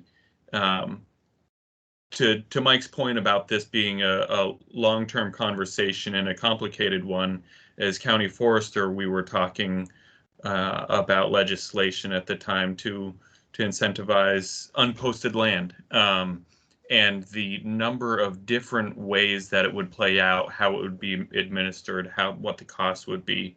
And this was back in 2011. Though there was strong interest, it frankly was very complicated and was very challenging, and there have been many other variations on that conversation over the years, both as a county forester and as a private lands program manager. So there has been interest, but it is a tough nut to crack, and I am excited to be talking with you all at this level, and I hope, and having not had a conversation like this before, I'm excited about the possibilities that starting with this conversation and moving forward, the possibilities of making some headway in that. But to jump into the presentation, I'll share my screen. I'm going to try to move quick, and I'm not going to dig into the details too deeply on a bunch of this stuff. But if that's valuable, please, we can dig in more in the questions.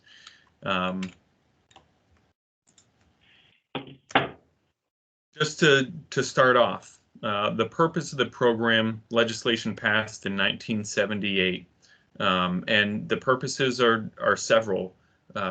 Keep Vermont's agriculture and forest land in production, protect natural ecological systems, prevent accelerated conversion to development, achieve equitable taxation, assist in preservation and protection of scenic resources, and assist Vermonters in planned and orderly growth. Those were the purposes established in 1978 and remain the purposes today. A bunch of land is enrolled in the program. About 70% of the eligible acres are enrolled, 55% of the eligible parcels. This mapping was only recently done this year. Eligible means 25 acres of forest land with at least a 25-acre parcel contiguous with at least 20 acres of forest, right? That's what eligible means. Yep. And there are three primary enrollment categories: agricultural land, conservation land, and forest land. The forest land and conservation land are under the umbrella of managed forest land. And for purposes of this conversation, I'm going to be focused on forest land and conservation land.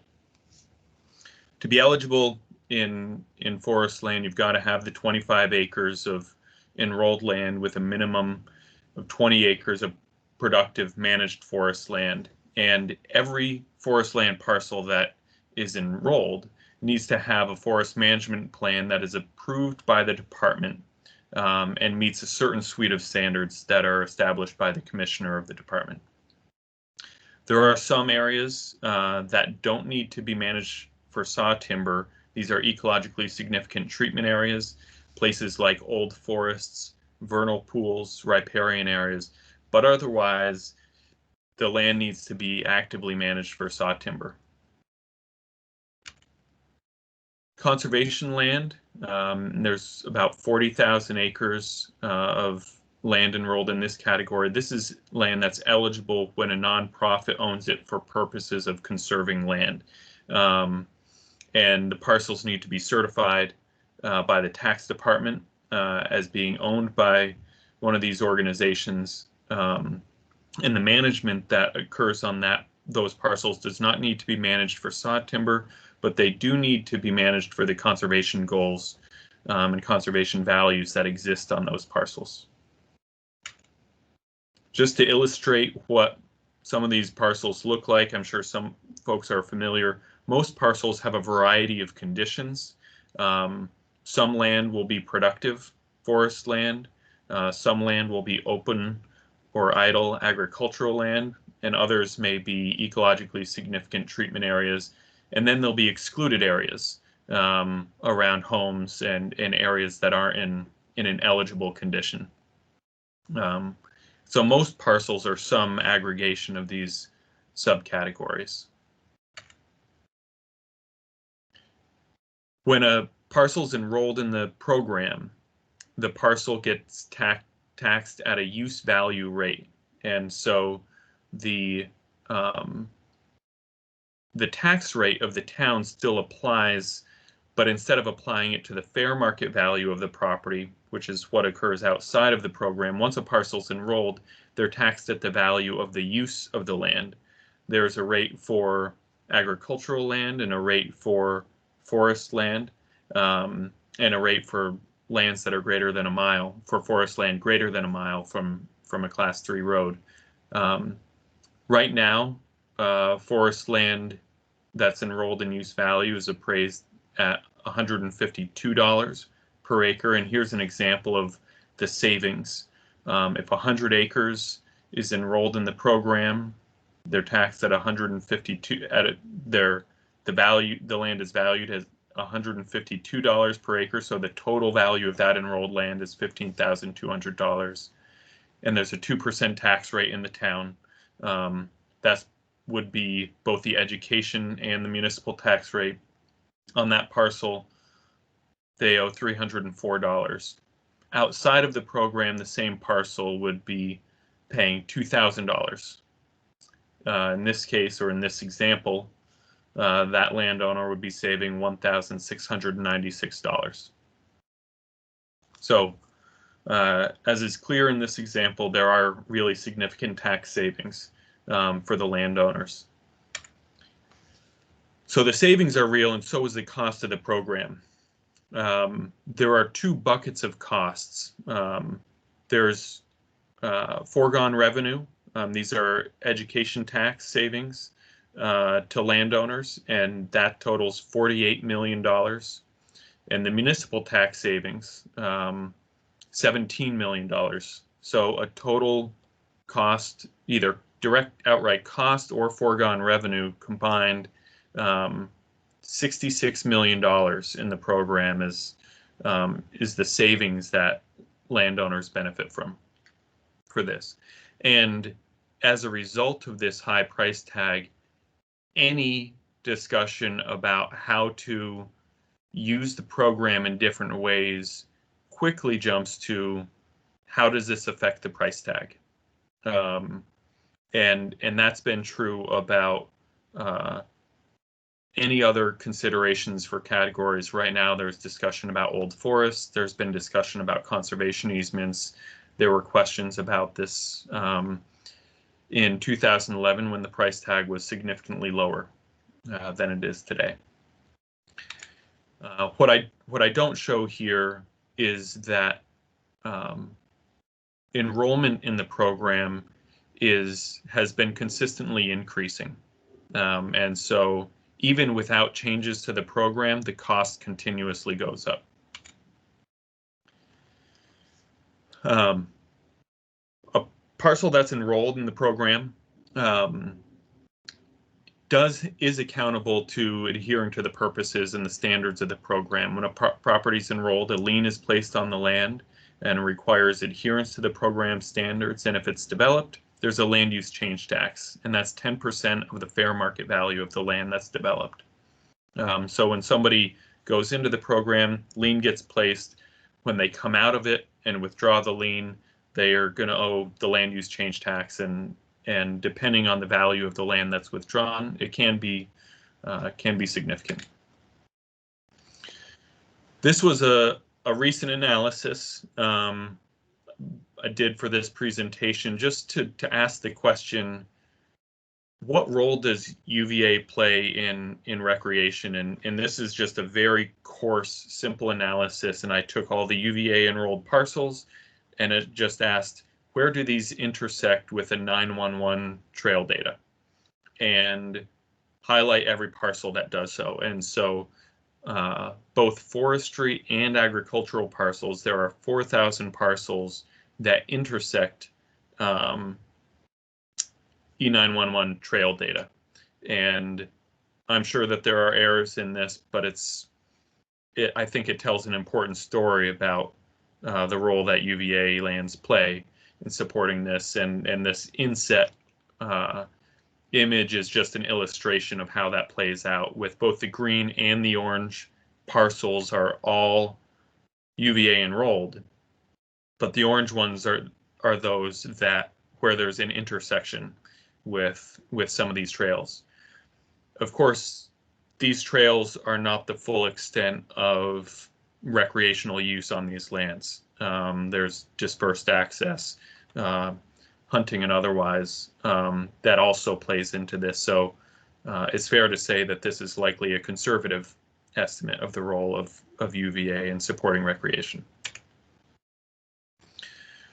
So today, forest-based recreation is compatible with UVA, and because it's not specifically called out in the standards or in statute, we need to look at what the eligibility criteria are. And there are many, many other uses beyond timber management that occur on UVA enrolled lands. Recreation is a primary one. And recreation is compatible with UVA enrollment when the forest provides values that confer the eligibility. It can still grow trees. It can still be managed for saw timber, and that those forests can be managed for those values. And so if we're still growing trees and we're still able to access those trees to tend to them and grow them well and harvest them as appropriate, then those lands will continue to be eligible. In most cases, or in many cases, the recreational trail networks intersect access roads. And In most cases, that creates a huge amount of compatibility. And this is true for fast trails in particular, and we see this a lot for cross-country skiing trails and such, where trail networks exist outside of the access networks. They often don't occupy a huge footprint and can be managed in a way, and when they are managed in a way that continues to maintain access for management and doesn't reduce the ability of the forest to be managed for saw timber or the other values that the property is managed for, then it will continue to be eligible.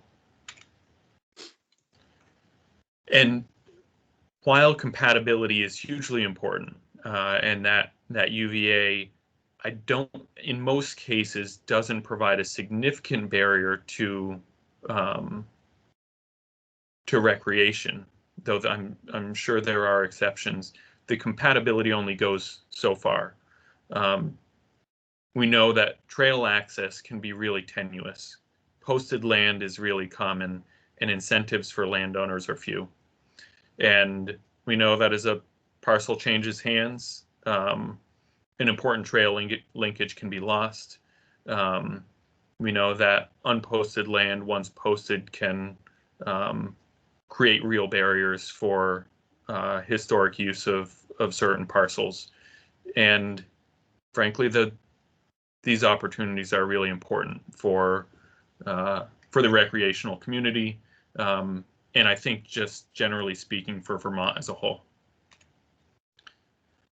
And so when we talk about how complex it can be to navigate or improve on the role of UVA and the intersection of UVA and recreation, I think the things that we need to keep in mind are that strategies that are going to be most successful are going to be those that complement working lands and the forest management focus of UVA, that are affordable for landowners in the state, and that honor the challenges that landowners faced when hosting recreational use. I think those will be the most successful. And how we thread the needle, I mean, these are very simple statements, how those are achieved and what the implications of various strategies might be on those sideboards. That's when it gets much more complicated. But with that said, we saw how valuable UVA is just by looking at those maps, which is still a conservative representation of the role of UVA in recreation. And it makes sense that it's important to consider what the options are. And would just invite folks to share questions. I think maybe as a starting point, share questions about clarifications on UVA in particular, and then perhaps we can move into more discussion if there's time about what some of the opportunities are that we could explore. Well done, Keith. Thank you very much. Maybe pull your screen sharing. And as you say, let's open this up to questions to make sure that folks understand and, have clarifications and then continue into a further discussion. I think we do have a little bit of time. And again, thank you, Keith. So folks, any questions to begin with? Demystifying, that was a pretty quick primer overview of the current use or use value appraisal program, and with sort of a lens for how does recreation fit in so far and what might be possible.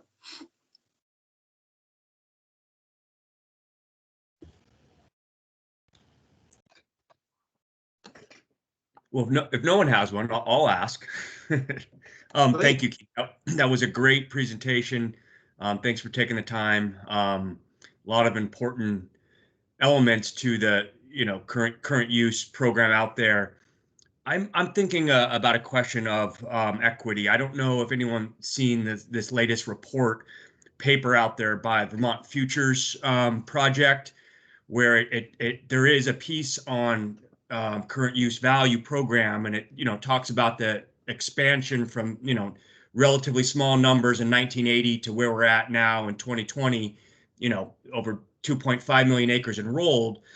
but it's also pointing out that almost 25% of the owners are out-of-state zip codes. And, you know, as we look at what we're doing with the, you know, economy, recreation, providing land opportunities and so forth with many of the organizations, how does that factor if a growing percentage of the parcels are out-of-state, you know, folks that maybe have, you know, wealth and are, you know, buying the land, but could post it and not make it accessible? Is that something you see or track or anything like that? We don't track posting, and it's a good question, and I think it's been raised for a long time, and the historically the folks have really looked at this is really about the land and less about the owner, and frankly I know that there are a lot of Vermonters posting their land, and so that question of what is making sure there may be a correlation, and I'm not clear on what that would be between out-of-state owners and different uses or restrictions, but I think that strategies that we consider, I hope that they're focused on the land base and the use, as opposed to who happens to be the owner and potentially taking that approach, but understanding that is worthwhile. Thanks. I'm following up on that, and you know, Josh, what you're saying about the fear of out-of-state landowners, I do worry about that all the time. And you know, last summer in particular really brought it forward that there are actually a lot of Vermont residents, people who have for a very long time not had their property posted or who have given permission for public use and who are extremely frustrated by the impacts on their property by the increased use. And I think as VOREC, as the committee, we probably should work on understanding that that relationship and the perspective, like really digging in more deeply and understanding from a, you know, trying to have conversations with landowners who are currently allowing public use and who are concerned about, you know, the way that the landscape is changing. I know we do continually have conversations about the stewardship ethic and about trying to educate users about how important it is to be respectful. And so as a complement to that conversation, I think that it would go a long way to try and connect directly with landowners, and probably us in the trail world have a pretty good perspective on that. But I wonder if there was a way to maybe, like, we could go through a process of, you know, communicating with our landowners with a certain set of questions in order to provide data to the VOREC steering committee so that we could be informed on that level as well. You know, are you thinking about closing your land? Are you concerned about some of the ways that it's being used, and so, or something along those lines? Because I'm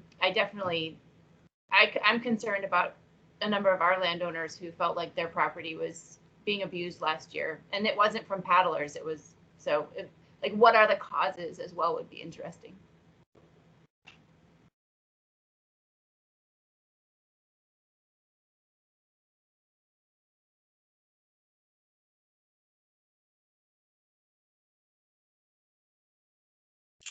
I'm not seeing hands. Any further questions for Keith or comments, suggestions, interest? Yeah, there's a hand popping. Whose hand? Lisa, go for it. Thank you, Keith. That was probably the best presentation I've seen on current use and best explanation. So very, very useful.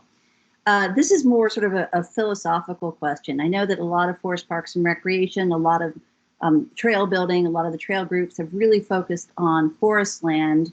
Some of that's current use, some of that's, you know, owned by the state. In Addison County in particular, we are losing a ton of agricultural land. You know, farmers are shutting down. We have huge open areas that have been in current use. Is there any way to protect that for recreation? Is there any way that we can move towards creating recreational assets from some acreage? You know, I think our fear is that if that doesn't happen, it's going to be developed and lost. I think that that's a great question, and I think the answer is likely yes, and I'm not certain how.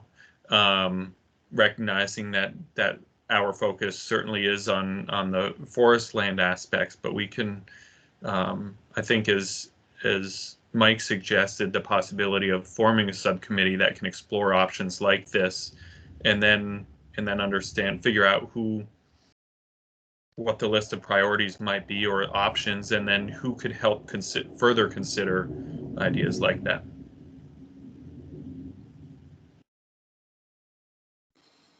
You're muted, Lisa.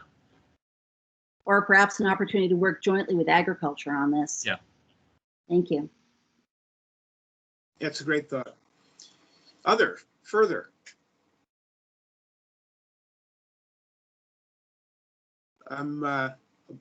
As you consider your thoughts here, I'll share further to this idea that welcoming maybe some movement here to continue.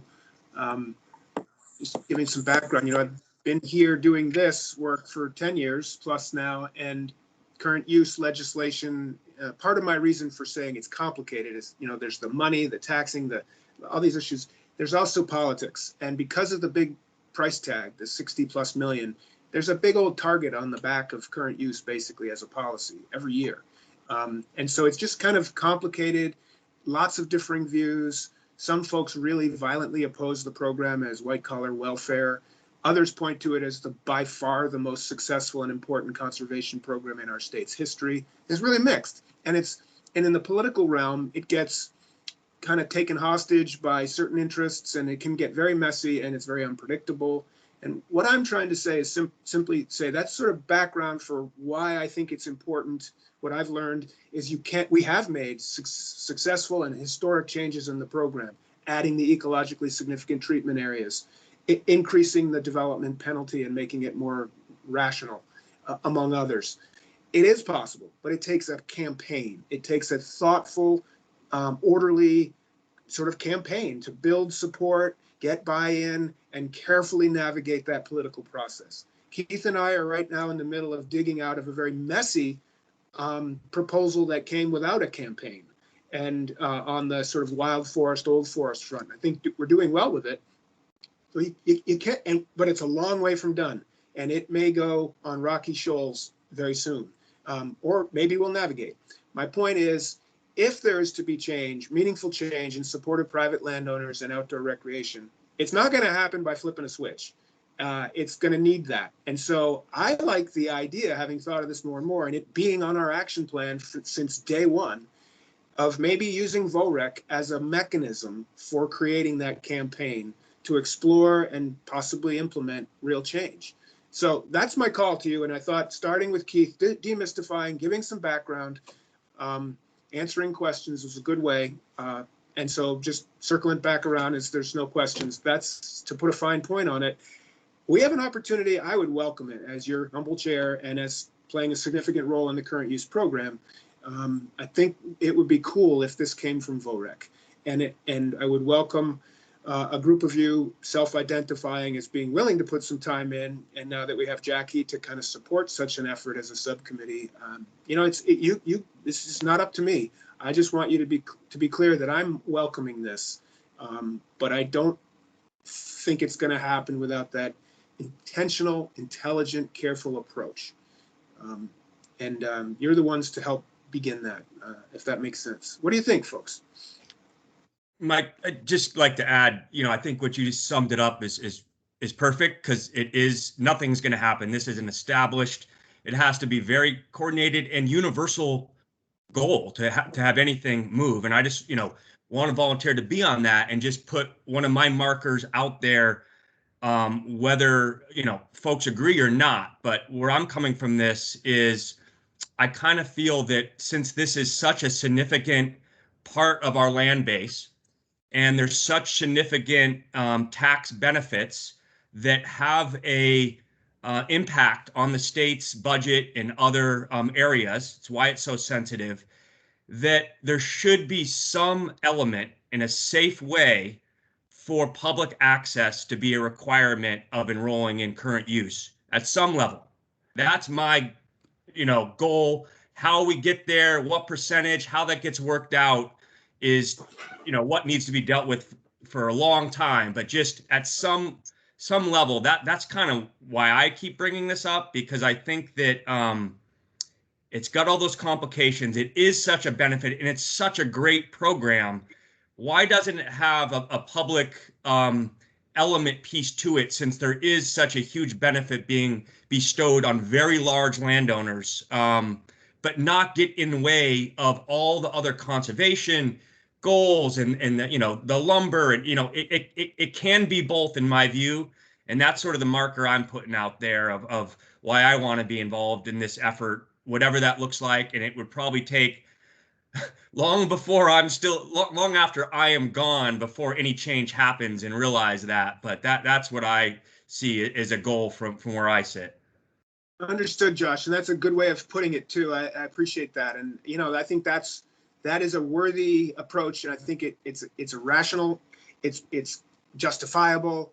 I think we can build support for it, and for that notion, the way you put it is, some provision for public access. As an example, when we make conservation deals and when we acquire public lands, particularly when we use public money to do so, it's a tradition of ours. We absolutely require legally constrained public access as a requirement. Say when we acquire an easement on private lands, not just public lands. That's obviously publicly available. So it's important to us. It's something that's core for me. Is like we're going to guarantee public access. Similar kind of provision as you're saying for current use. It's a public program. There's benefit. And we are big on public accountability for those who are enjoying this taxation. And maybe that could be another provision of that accountability, is that public benefit of public access. So I share the thought. Appreciate the way you put it, Josh. And so we have one self-nominated participant so far. Can we coalesce around that? I'm really excited at the prospect. Other thoughts on this? Okay. Well, we are pretty much back on track. As ever, this isn't your last chance to weigh in. We'll leave this hanging there as an open kind of concept. And as we, Josh has nothing else to do, so I'm sure he'll crack this anytime soon, sometime soon. But no, let's keep this question is alive and open, and maybe we build some energy and get some folks think about it. And, happy to help with that as well myself. Now they're coming. Okay. I'm seeing it in the chat. I knew we were onto something here, Keith. This is good. All right. Any further comment? I would say thank you, Drew, Shelby, Abby, Mike, for noting in the chat your interest here. I think we got something going. And Keith, why don't we talk? And I'll need you to be helping us, sort of stand through Jackie and others, sort of stand up a way to keep moving and see what we can put together. I'd love to make a liar out of Josh and get this done before he's gone. I don't know when you're planning to leave, dude, but I hope it's not soon. No, not planning soon. Could get myself in trouble soon, but. Yeah, well, I hear that. I'm not going to go there right now. Nick has a question. I see that. Go for it, Nick. Yeah, just a quick comment. I mean, and also happy to participate in that process to the degree that that's possible. I think that, the Trail and Greenways Council, and the fact that many of us on the council have extensive and close relationships with a lot of landowners on this issue, it just feels like it would be really valuable to make sure that as much of that is represented as possible, knowing the constraints, opportunities, our feedback, and the fact that we have thousands of landowners we engage with on this topic, sometimes on a daily basis. So that my only comment is like both that sort of, as a body, and then also the Vermont Trail System as a construct provide I think a really good launching point for at least engaging and ensuring we're representing landowner interests in the recreation space. For sure, and agreed. And it offers a good chance to kind of restate, of course, we welcome your involvement. And that's why there's 2 seats for the Trails and Greenways Council on the VOREC Steering Committee. And those members representing you are asked to bring that kind of input and those ideas. It doesn't mean you, Nick, can't play some role here. It's just that I just want to remind folks that's how, and you're relatively new to the scene here, but that's the point of having the council represented here, is to bring both the motorized and non-motorized perspective from the council and its vast network of landowners and volunteers to this forum in a direct way. And we welcome them. Anything else? Other hands? I have just one quick question on this. Do we have any sense of or is there any point of entry for data collection in knowing how much currently enrolled land is posted? Well, Keith, we have looked at this, and Fish and Wildlife, you might guess, is as you might guess, is very involved and concerned. It's an issue for them. Ultimately, remember, posting has to be affected by a fee and a registration at town clerks. So ostensibly legal, that is legal posting, not just putting up posters and saying it's posted, which has an effect, a deterrent effect for access. But the legal posting is knowable because it's supposed to be registered with town clerks. So I think we could gather those data. Keith, that would be powerful, I think, going into, to understand, that scale of that. The question is how is the data stored, and recognizing 80,000 parcels across the state, unless there's an automatic way to pull it. Maybe we could look generally by town, but unless it's stored by school property account number, we'd be struggling. That's in the weeds a bit, but further in the weeds, I'll make this comment by way of just sort of to illustrate the challenges here. When we've looked at the posting thing in current use before, someone said, if you're receiving this benefit, you shouldn't be allowed to post. Why are you allowed to post? The answer has been, well, because some people need to post because unfortunately people abuse their access, and they, property rights is kind of a fundamental thing. But when we looked at it and said, okay, well, that notwithstanding, could we do something? The first proposal was, could we add a benefit for those people in current use, increase their savings if they don't post. And what we learned was that if anything, it would, in the posting issue, it would have to be the other way around. We are maxed out on providing value. We could take value, the tools we have left is to take value away. So you could have a tiered system perhaps where folks who post get a lower benefit, and folks who don't post get the normal benefit. So you'd reduce benefit on people who do post. That was the idea, and that became very unpopular. I'm just using that as an example of one policy idea that was considered to show that we thought it might be just pretty simple, but we initially ran up against that you can't add benefit. We can only take benefit away as a mechanism, and that got messy immediately. I'm only offering that just for sort of what it's worth as background, as we have kicked this around for some time. Okay, great. Well, there's a bunch of folks who have offered, and I appreciate that, and we will move in that direction to create some sort of work group to consider it and continue. With that, we'll pause this part of this session and join me in thanking you, Keith, again for being part of this and presenting. It was excellent. Thanks, everybody. I look forward to our continued conversations. Wonderful. Thank you, Keith. I hope that was helpful, folks, and interesting as well. Let's see. I guess we're at public comment. This has been quite the meeting. So at this point, I would open up, as is our custom, to give an opportunity for public comment. We steering committee members tend to dominate. We're thrilled to have others join us. We always allow your input along the way, as long as we can manage it reasonably. But this is the chance for sort of non-steering committee member input on any topic, what we've discussed today or something else.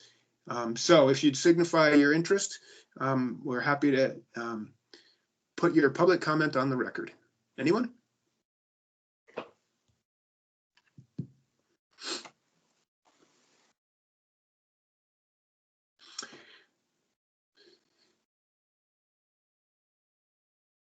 I've learned to be patient in these moments. I first learned that as a teacher.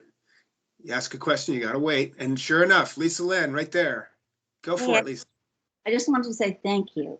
VOREC has just done an outstanding job. I know how much work you guys have done, and it's just really exciting from the outside to see all this come to fruition. So thank you. Right on. Well, thank you. It's very nice to hear it. Isn't it, folks? You work your tails off. You're giving of your time as volunteers. It's appreciated, Lisa. Thank you. And just good to know that people sense that progress is being made. That's the point. Further public comment. Okay. It's always welcome, and in this forum and in other ways, so keep it coming. With that, I will move us to the truly exciting agenda topic of other business. As you consider things you might want to raise, I would invite Shelby to offer some insights gleaned from our search process. Before I do that, the search for Jackie, the search for our program manager. And I want to pause here and acknowledge the really outstanding panel of folks who helped in this search process. So that would be Bill Supple, Shelby Sams, Carrie Thomas, Josh, myself from the steering committee, Becca from FPR as Recreation Director, and Kelly representing VOBA. I just want everyone to know they worked hard. We really did quite the process, and we had an outstanding pool of applicants, and we're thrilled again that Jackie emerged as the clear choice. So I was thanks, going to folks. say, I can attest to that hard work. Yes, it was. Put you through the ringer. But so thanks to the team. And then, you know, Shelby was kind of had some wisdom and in retrospect on this team process and gleaned some insights for VOREC. And she's offered to share them with us here for your consideration, information. And I appreciate that, Shelby. Are you ready to? And I want everyone to know, I am not sandbagging Shelby here. This was by prior arrangement that she offered to share. So Shelby, you want to jump in here? Yeah. No, thanks, Mike. So I guess as Mike explained, there was just a sense that even in addition to some of the insights about who the best candidate for this position was, the group, like any of the subcommittees on VOREC, kind of tasked, projects. Folks spent a lot of time like in discussion about, what the VOREC effort needs at this moment in time. So we kind of distilled some takeaways into 4 bullets, and they're super high level. We've kind of already covered some of them on this, but I thought I'd just kind of report back to the group. I'm a newer member to the steering committee, so I found it personally a really valuable experience to kind of get up to speed on what some of the shifts are that members of this subcommittee kind of felt like were needed, with the inflection point that we're at now, new staff leadership. So the first bullet or takeaway was really that the initial action plan was an enormous leap forward. It's been a guiding, light to us in establishing pillars, at the time it was developed.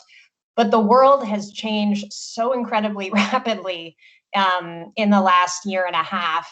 The pandemic, recessionary periods, explosion of interest. I mean, all these trends we've been talking about, inequity as an issue, particularly racial inequity. And the VOREC action plan kind of needs some significant overhauling in the hopefully not too distant future to address some of the more emergent themes over the last 2 years, but while also building on the foundation of the first plan. Secondly, we talked a lot about metrics of success for VOREC, and then also separately but related measures of a healthy and inclusive and durable recreation economy more broadly should be an important near-term goal for our steering committee and the program manager, sort of establishing some high level metrics of success, measures of success, sort of dashboard essentially. And we talked a bit how, other states in some cases are doing this, have struggled to do this. we thought it would be good to look at best practices from other states and be undeterred by perfect being the enemy of the good on this. It's hard to land on these that are perfect, but there's some value in demonstrating, the health and the value of the sector, and also the value of VOREC as an entity in establishing these measures of success. Equity, diversity, and inclusion work within VOREC should be a priority in the first year of the program managers in Jackie's tenure, and a sustained commitment, and including but not limited to building greater representation within the steering committee. And then last but not least, just acknowledgement that the grant program has been a terrific success and is a really high priority, with this year kind of being a huge injection of excitement, and that's good. There's tag teaming there within Jackie's tenure and Jessica and others on the longstanding FBR team. So I think hopefully that's helpful. I mean, certainly, these are just ideas that emerged in our hours of dialogue about what will make a not only a strong program manager for the effort, but also some of the near-term issues that we think could be a focus. Awesome. Hopefully that's helpful. That's great, Shelby. Let's let it hang there for a minute. Any response, thoughts, in response from folks? Just kind of curious. Questions? Welcome them.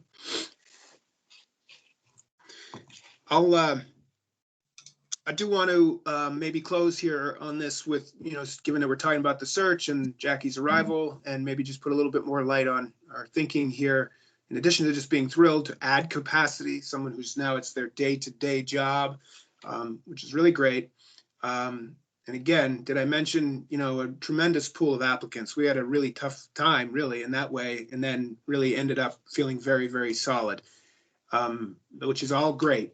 And now the path forward, I guess I just simply want to acknowledge that this is going to be a transition, that Jackie has to, get established, come up to speed, and we have a really solid plan here that includes Jessica continuing to play a major role in onboarding Jackie, and they'll play kind of a shared role, is what I want you all to understand, in the foreseeable future, as a kind of a transition approach, right?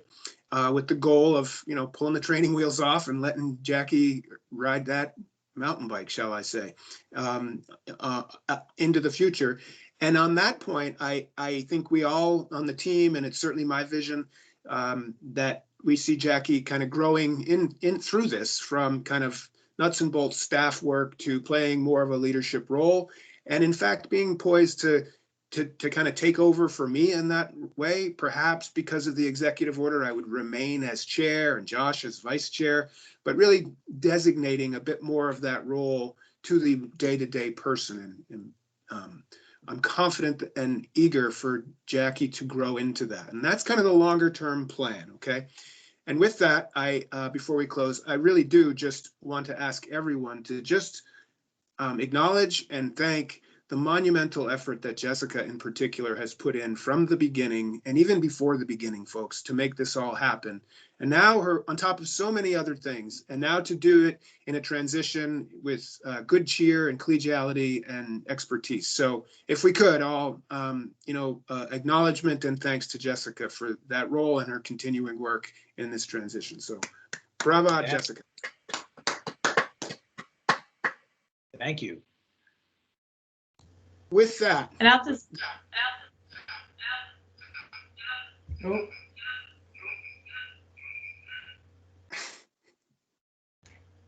Sorry. Is this better? Much. Sorry, I hate when that happens. I just want to say that if I have a second here. You do. This has been such an awesome experience to get to work with you guys, and I'm not, like Mike said, I'm not going anywhere in the short term, but you did such an awesome job picking Jackie. So I want to thank the hiring committee for choosing somebody. It's only been a week, but we clearly are going to get along awesome and great. And, I'm here to make sure that, the continuation of efforts happens, but I know she's gonna take this and run with it, and then I'll just get to like sit here as staff and tell you what I think. And we look forward to that too.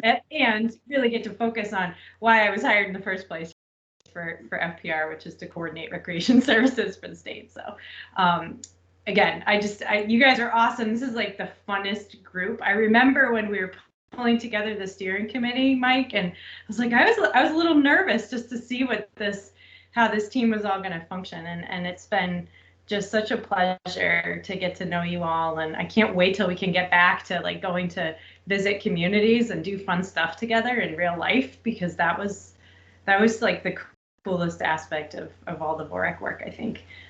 So anyway, thanks for the thanks, but I just want to say it to you all because you're achieving amazing things, and it's such a watershed moment, and I hope we all take a minute to realize that. So thanks. Super.